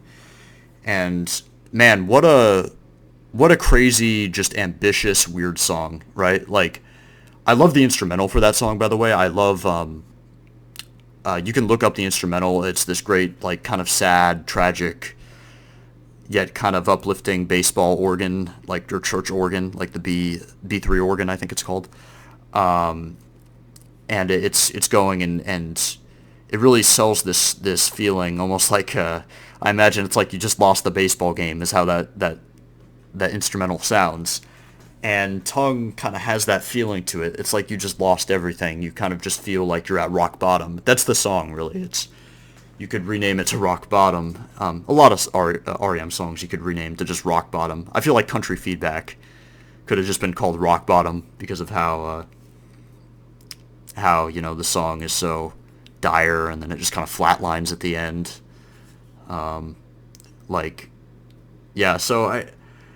Tongue is really interesting for that reason, and it's really bold of Michael Stipe to be to do that song, because I mean, I remember in an interview he said that out of all the songs on the album, that was the one he was most proud of, and with good reason, because it's like you write a song from a female perspective. For all intents and purposes, you should have a female do the song. I mean, he could have hired someone. I mean, it's kind of a fucked up song to sing lyrically, but he could have, had Kate Pearson or Patti Smith or one of these people. He's worked with different artists before, like how he worked with KRS-One and some of these different artists. He could have had a female vocalist do this, but he was like, fuck it, I'll just do it myself. And as uncomfortable as the song is to listen to, from the perspective of a straight man, where I'm just like, this is kind of weird, but it's like,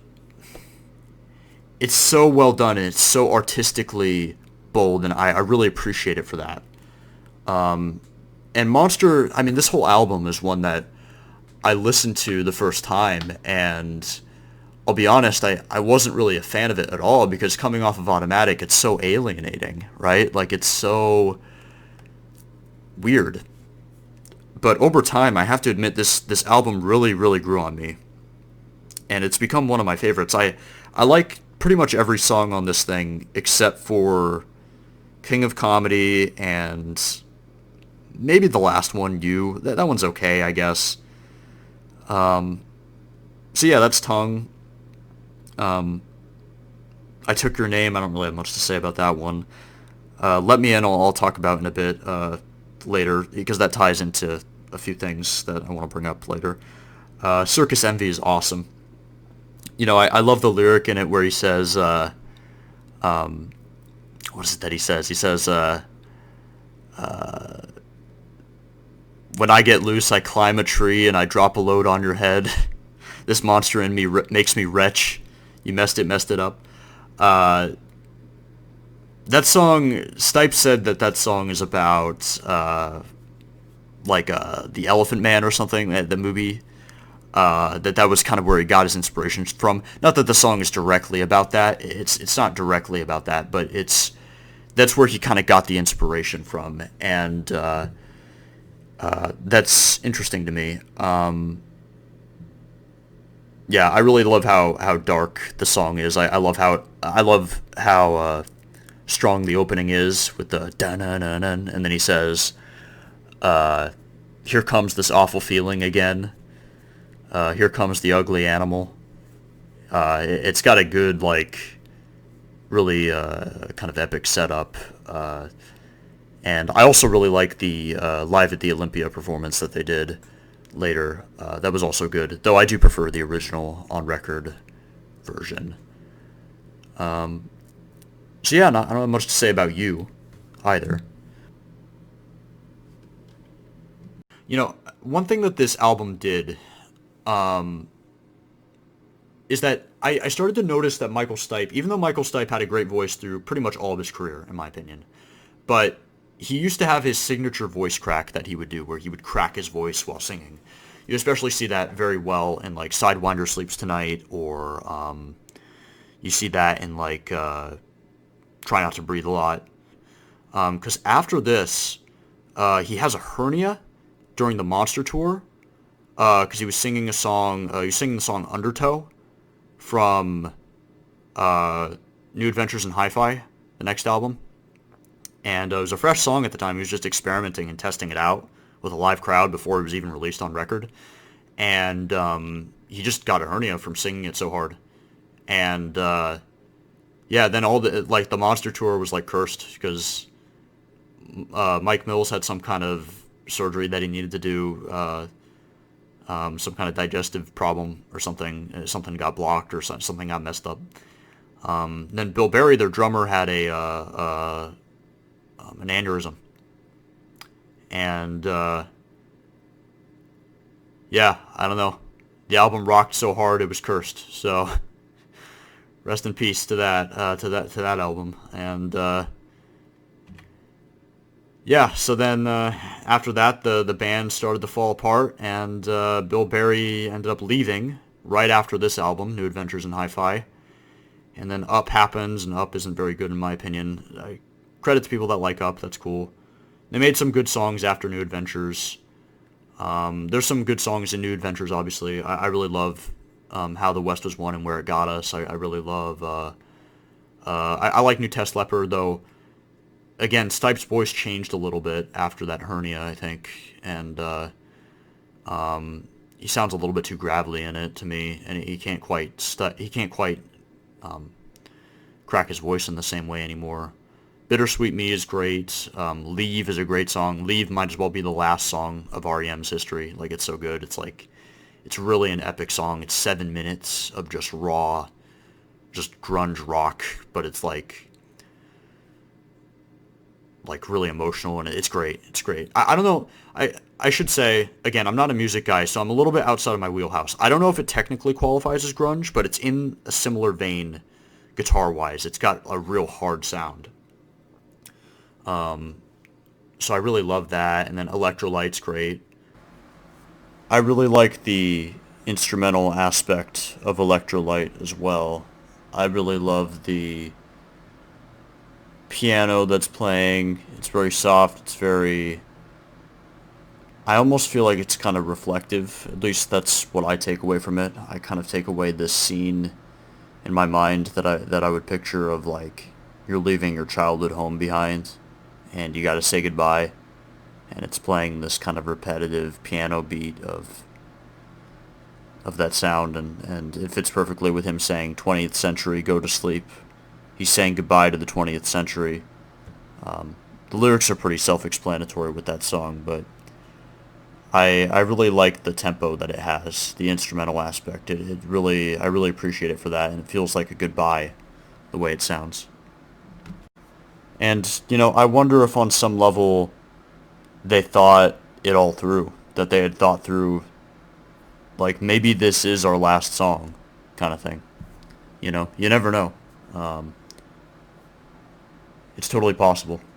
I I know that the song Blue, which was their last song on Collapse into Now, used similar language, like 20th century, 21st century Collapse into Now. He's saying goodbye to the 20th century in Electrolyte. It feels like maybe Michael Stipe had that in the back of his mind, that he wanted his last song to be sort of it sort of have a century theme, a finality to it on that level, a sort of generational finality, or maybe not generational, but you know, sort of like I said, like an end to the century type of thing, like a landmark ending.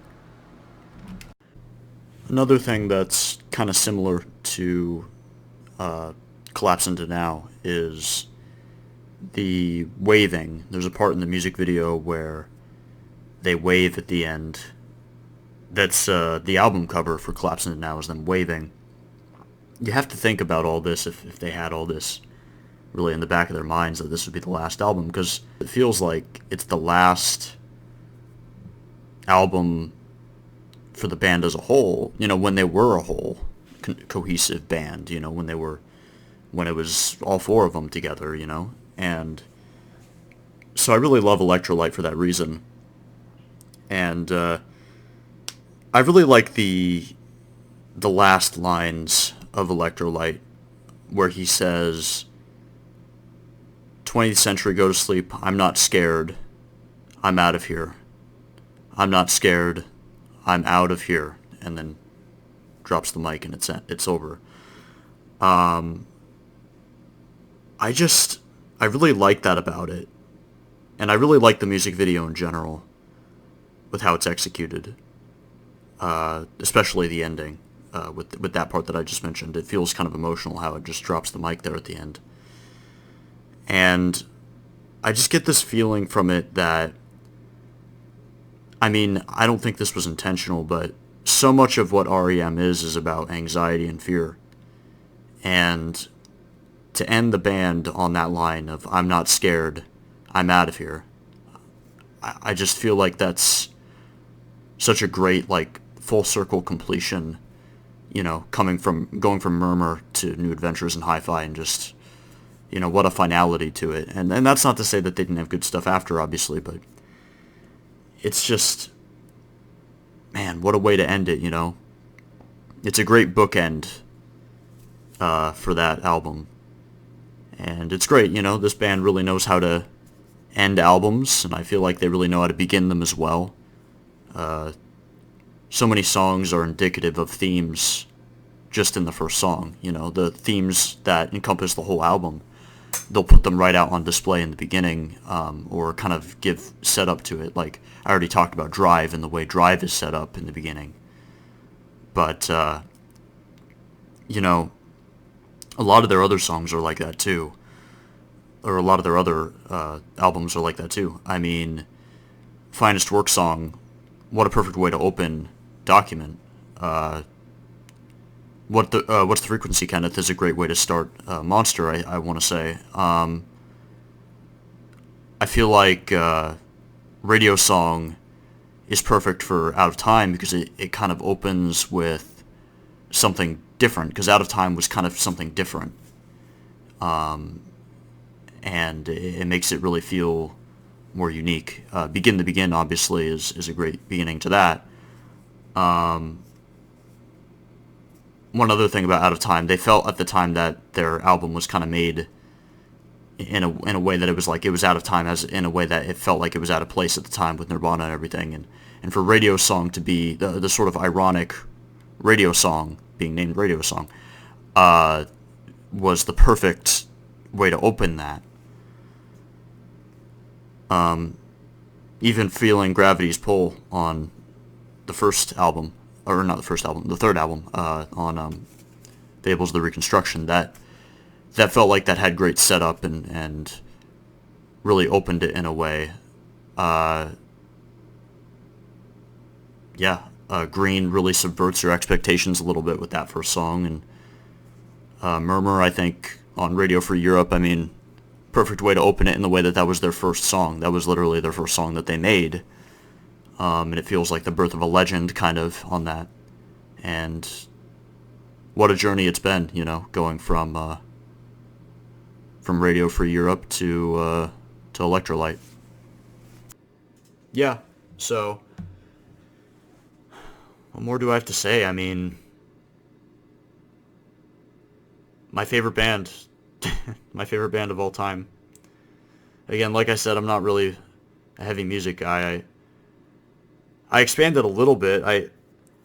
I'm not a big Nirvana fan, but I tried to listen to Nirvana a little bit because Michael Stipe knew Kurt Cobain, and this is all related to New Adventures and Monster, because on Monster, one song I forgot to talk about was Let Me In, which is a song all about Kurt Cobain, and Monster was kind of an homage, in a way, to Kurt Cobain and to Nirvana, from what I understand, and or at least to that genre, at the very least, and to grunge. And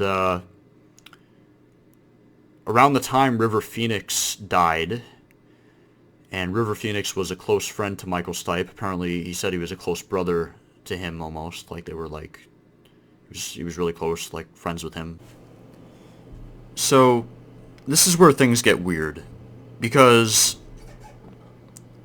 there's this sort of rumor, I guess you could call it, though it's, I guess, confirmed, because I've looked on Wikipedia, I've looked around, and it seems to be confirmed that this song, Ebow the Letter, in New Adventures, is about River Phoenix. And the wiki page doesn't have any citation for that, and there's a lot of, I guess, rumors about it. I don't know how confirmed it is. I've scoured the internet, I've looked for Michael Stipe confirmation on that song being about River Phoenix, and it seems to be that there isn't really any sort of confirmation of that. But I keep seeing time and time again that that's what the song is about.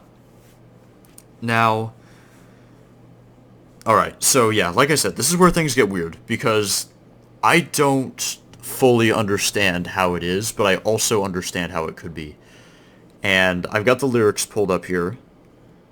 This is the only time where I came prepared with lyrics, because I knew that this song was a doozy, and there's a lot about it that is confusing, and I don't really know fully what to make of it. I'm gonna read some of this, and kind of try to explain parts of it. So, he starts off by saying, "Look up, and what do you see? All of you and all of me. Fluorescent and starry, some of them they surprise. The bus ride I went to write this, 4 a.m., this letter." What I can say about the beginning here, assuming that this is from the perspective of Stipe hanging out with this guy that he claims was like a brother to him. I know that they had driven around Georgia together, and I don't know if they were all, and he toured, I think, and maybe he tagged along during touring, I don't know. Bus ride, they might be like a tour bus, he was hanging out with them. I'm not fully sure. There's parts where he's looking up at the stars a lot, and kind of reflecting on it, and there's a part where he says, "Look up, what do you see? All of you and all of me," as if it's kind of just like the planet, like, this is how I interpret it, that it's like reflecting on your existence, sort of. And so he says, "Field of poppies, little pearls, all the boys, all the girls, sweet tooth, each and every one a little scary. I said your name.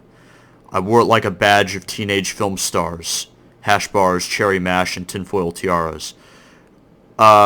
Sweet tooth in each and every one a little scary. I think he's talking about child stars, because this guy was a child star, a young actor, and I can imagine going through that would be, kind of chaos and war on your psyche. And I know that Stipe was kind of thrown into this whole band thing really early, and maybe he could relate to that.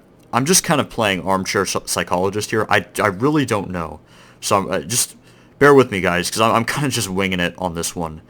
But I felt like this song is really curious, and I wanted to talk about it. So to continue here, he says, hash bars, cherry mash, and tinfoil tiaras. Hash bars and cherry mash, that's candy of some kind. Dreaming of Maria Callas, or Calais, or whatever. That would be the opera singer. Whoever she is, he says. Not sure what he means by that. This fame thing, I don't get it. I wrap my hands in plastic to try to look through it. Maybelline eyes and girl as boy moves. I can take you far, this star thing. I don't get it. And he says I don't get it sort of mournfully. Maybelline eyes, he's referring to eyeliner, because it's like I think that's a brand of eyeliner. Girl as boy moves, I'm not really sure what he means by that. I can take you far with this star thing, I just don't get it. That's him referring to himself not really understanding the child star thing, or seeing it as confusing. And then Patti Smith is singing in this, and I know Patti Smith meant a big deal to Michael Stipe, and was really his influence for getting into music. And he starts singing, aluminum tastes like fear, adrenaline pulls us near, while Patti Smith is singing in background vocals, I'll take you over there, I'll take you over there. And I just don't know what this means. But if this sounds crazy, it gets crazier. So, hold on. Will you live to 83? Will you ever welcome me? Will you show me something that nobody else has seen? I don't know. I got nothing. Smoke it, drink. Here comes the flood. Anything to thin the blood. These corrosives do their magic slowly and sweet. Phone, eat it, drink. It's just another chink. Cuts and dents, they catch the light. Aluminum, the weakest link. Some of that is clearly about drugs. Smoke it, drink, here comes the flood, anything to thin the blood, these corrosives do their magic, slowly and sweet. And this is why I brought this all up, because this gets relevant, this starts to matter with the whole Kurt Cobain thing, because I'm bringing this up because it's kind of a big picture thing, and it's why I brought this up in relation to Kurt, because it all is kind of relevant and all kind of ties in with this whole River Phoenix thing. He says, I don't want to disappoint you. I'm not here to anoint you.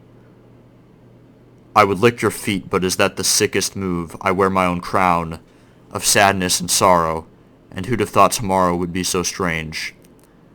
My loss, and here we go again. So if you're thinking, how the fuck is this about River Phoenix? I relate, because that's how I felt as well, and it's unfortunate because this song is really great. I really think this song is wonderful, if you believe me. Even though the lyrics are insane, it gets weird with the licking your feet thing. That was the first thing that turned me off to this song. When he says that, my immediate reaction is, ugh, no thanks. Turn off the song. It's just a little too weird. But, and then also, I'd seen in comments stuff about River Phoenix, like this song is about River Phoenix, like I saw that in the comments, and it's like, how, like, it kind of ruined the song for me. But let me back it up and explain a little bit more, because I think that there are explanations for this, because Stipe, the way he writes lyrics, he loves irony. And I would lick your feet, but is that the sickest move? I wear my own crown of sadness and sorrow. There's a little touch of, I care so much that I would lick... it doesn't have to be weird. When you first hear the song, it's off-putting for me, because that's immediately where my brain went, that this is weird. But this is where it really relates back to Kurt, because when he says, I wear my own crown of sadness and sorrow, who'd have thought tomorrow would be so strange, my loss, and here we go again. When he says that, he is referring to Kurt Cobain. And this is why it matters. And I've never really seen anyone say this about this song, but it's important, and I feel like I need to bring it up. The through line here, the theme here that connects these things, is that Kurt Cobain had drug problems, struggles with heroin, and ended up taking his own life. And River Phoenix, different situation, but similar situation, if you know what I mean. Also drugs, also apparent suicide or overdose or death. And when he says my loss and here we go again, he's referring to the repeat of loss again and again. And I know for a fact that Michael Stipe had writer's block because he kept experiencing death. After the record Automatic for the People, he made songs on there that was about death, that was about the death of his grandmother. But death became a consistent theme that kept following him through these next two albums. And it's one of the things that kind of has a commonality between these things. Like R.E.M. went through their rebel stage, their political stage, their kind of insecurity stage, their story stage, and then they went through their sort of death stage. And I feel like Monster and New Adventures and Automatic just have this struggle that runs through it, and this sort of pain that struggles through it. A song like Undertow is another example of that, of where he's, screaming, I'm drowning. And, it starts to get more reflective. It starts to get more about, afterlife type stuff, like the voice of God showing up in Try Not to Breathe, or in Undertow, you had him saying, I don't need religion, I don't need heaven, I'm right where I need to be. And then he starts screaming, I'm drowning me in torment, as if he's, again, arguing with himself. He's trying to convince himself that he doesn't need religion, but he, at the same time, is suffering so horribly. And yeah, it's kind of got this consistent feeling of this theme of death that runs through it. And so, yeah, that's how that relates to Kurt. And that was kind of the main thing that I wanted to bring up. The rest of the lyrics, I'll just continue through the rest here just for the sake of completion. Patti Smith continues to chant, I'll take you over there. And then there's one last moment of reflection where he says, look up, what do you see? All of you and all of me, fluorescent and starry, and some of them they surprise. Well, I can't look it in the eye. Second all, Spanish fly, absinthe, kerosene, cherry-flavored neck and collar. I can smell the sorrow on your breath, the sweat, the victory and sorrow, the smell of fear. I got it. I'll take you over there. Aluminum tastes like fear. Adrenaline pulls us near. Pulls like fear, takes us near. Oh, fear. And then it kind of fades out in a way. The way this song sounds, I love the sort of distortion of it, and the way it's got a sort of feeling to it like it's a spiritual successor to Country Feedback. Like, if you listen to Country Feedback and then, get to the end of that song where it kind of flatlines at the end, and then you have autoplay set up, and then Ebow the Letter plays right after it, it feels like a sequel, the way it's written. And they're both just really, just doom and gloom, man. Like, I don't know how else to describe it. It's really just very, very grim, the way it's all sung. But it's also got, I feel like, a little ray of hope in Ebow the letter. And I feel like at the end there, when he says, "Look up and what do you see, all of you and all of me, fluorescent and starry," he says, the way it's sung there at the end, it feels like it's coming to a sort of conclusion, a sort of settlement, a sort of, how would I describe it? I'm looking for the word. A sort of closure, completion, right? The way he says the sweat, the victory, and sorrow, the smell of fear. It just feels like it kind of comes full circle there. And it kind of is almost like you may have lost this person, but you're okay with it because you remember that memory of looking up at the stars, sort of. That's kind of how I interpret it. And again, I'm really winging it on this. I don't know. And it's, if I ever met Michael Stipe, this is the song that I would try and pick his brain about the most, because what a fascinating song. There's really nothing like it. I've never heard a song like this in my life. It's very, very, very unique. And I would highly recommend, at the very least, you guys check that song out at least once, because it's so bizarre. And the music video is so atmospheric. It's so, like, it's the kind of music that you'd listen to, like, you just shut the doors and just almost meditate to. It almost reminds me, I think of the show True Detective, and the character Rust, played by Matthew McConaughey, and the things that he would do where he'd kind of, like, lock himself in a room with no furniture and kind of reflect on life as it is, on the, what is it that he says? Life is a sphere, or something like that. Or life is circular. Yeah, it's kind of like that. It's kind of like this sort of reflection on everything. And yeah, that's pretty much what I have to say about Ebow the Letter, and that's the last song that I had to talk about, because, and I kind of saved it for last, to be honest, because I was a little bit nervous, because I didn't really know how to tackle it. But yeah, it is what it is. It's a strange, wonderful song that I feel like only R.E.M could make. And yeah, after that, I mean, The Great Beyond is a great song. They released that song with the Man on the Moon movie. Or not Man on the Moon, is that? Yeah, it's Man on the Moon. The Andy Kaufman documentary with Jim Carrey and all that. So they released that song, and that's a great song. I love that song. I think that might be their last great song until Uberlin. Uberlin's great.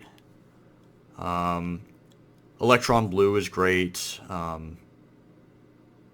Imitation of Life is great. I'll Take the Rain is great. Yeah. And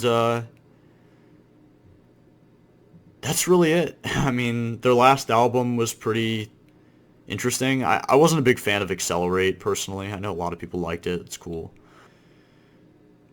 Up, I didn't like, obviously. What's that other one? Around the Sun, I didn't like that one. Collapse into Now, though, their last one, I did like it overall. I thought it was good overall.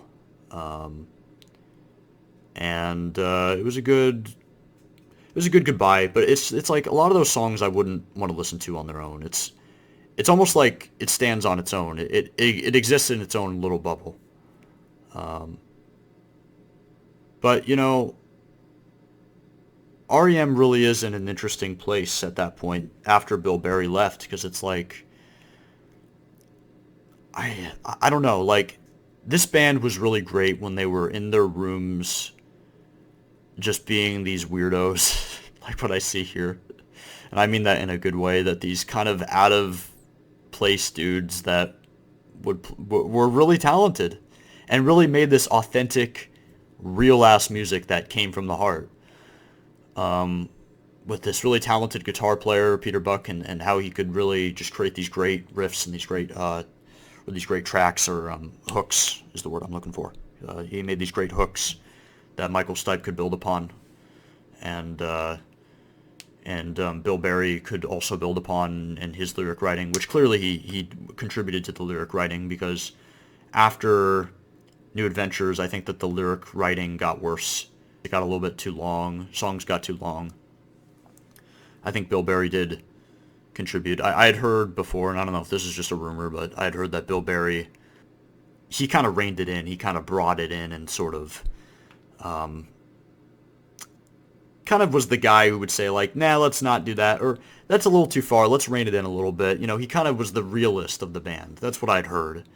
And I could believe that, you know, based on interviews. And Stipe was kind of like the edgy dude a little bit. And then I think Mills and Buck sort of served as a structural basis where they really knew how to, they really understood music. They were like music nerds. They like got it, you know, like they studied music in school or something and they knew their shit.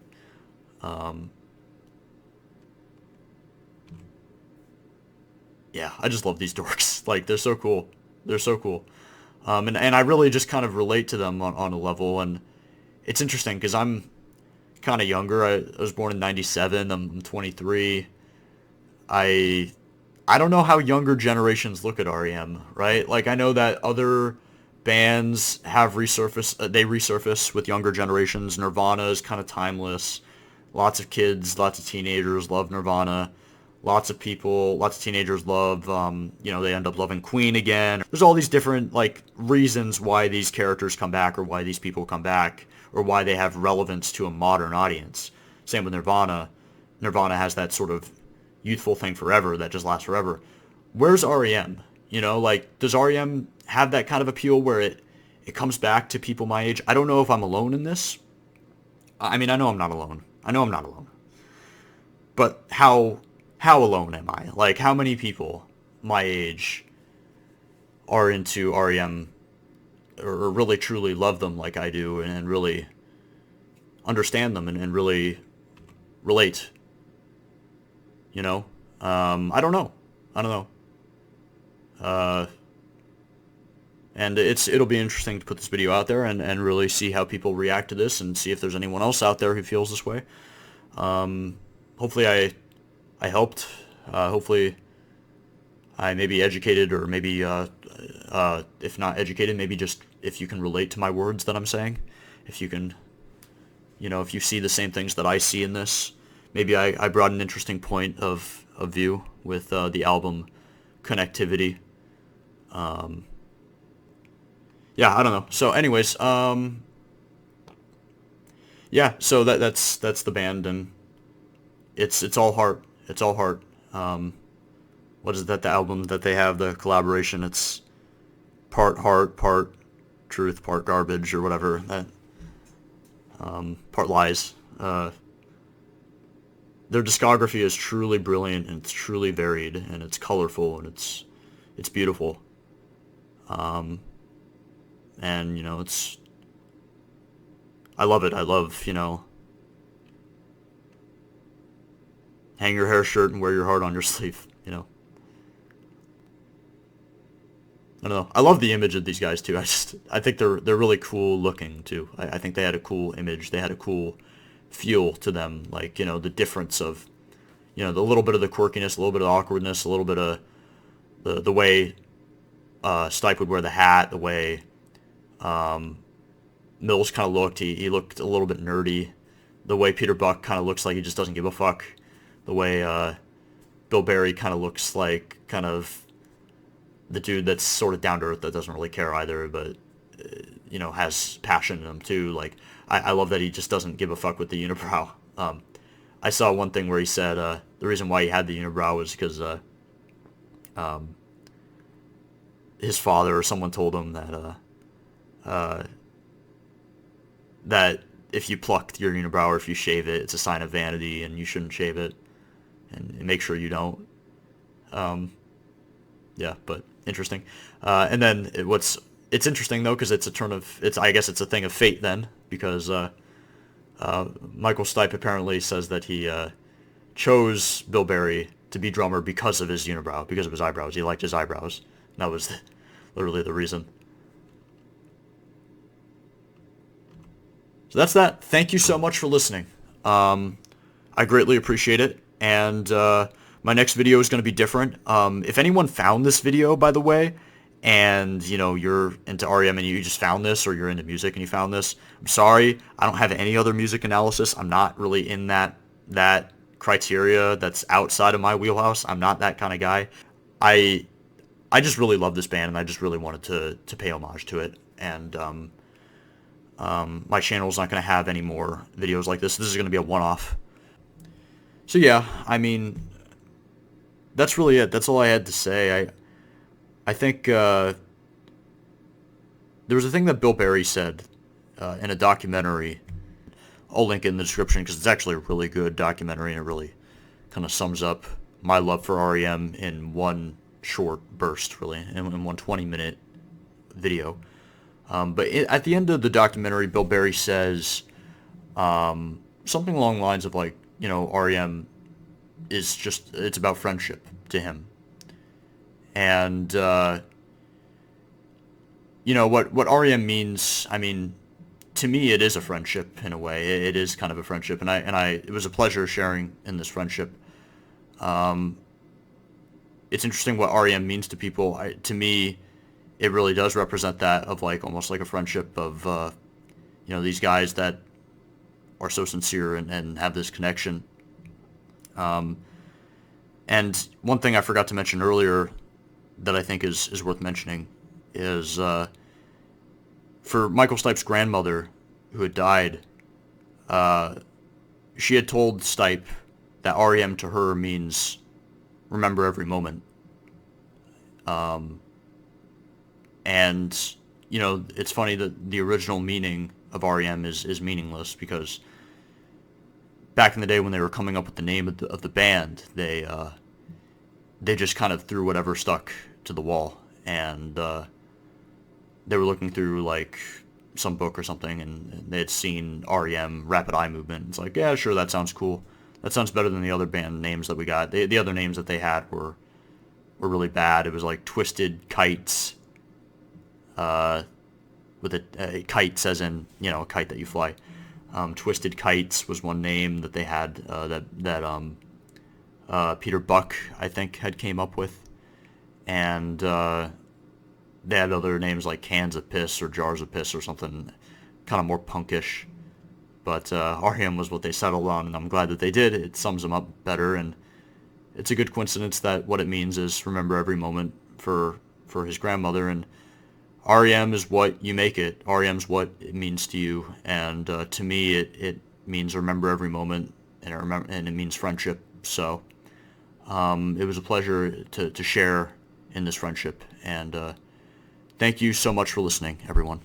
I would end this video on the song "Find the River," but I don't want to be struck down with I don't want to be struck down by the copyright gods at Warner Brothers. So I'll just tell you guys, I hope you all find the river in your life, whatever that means. I don't know. Look up the lyrics to the song and put it together, I guess. But yeah, I hope you all, I wish you all the best. Everyone that's listening to this, all the best. Thank you so much.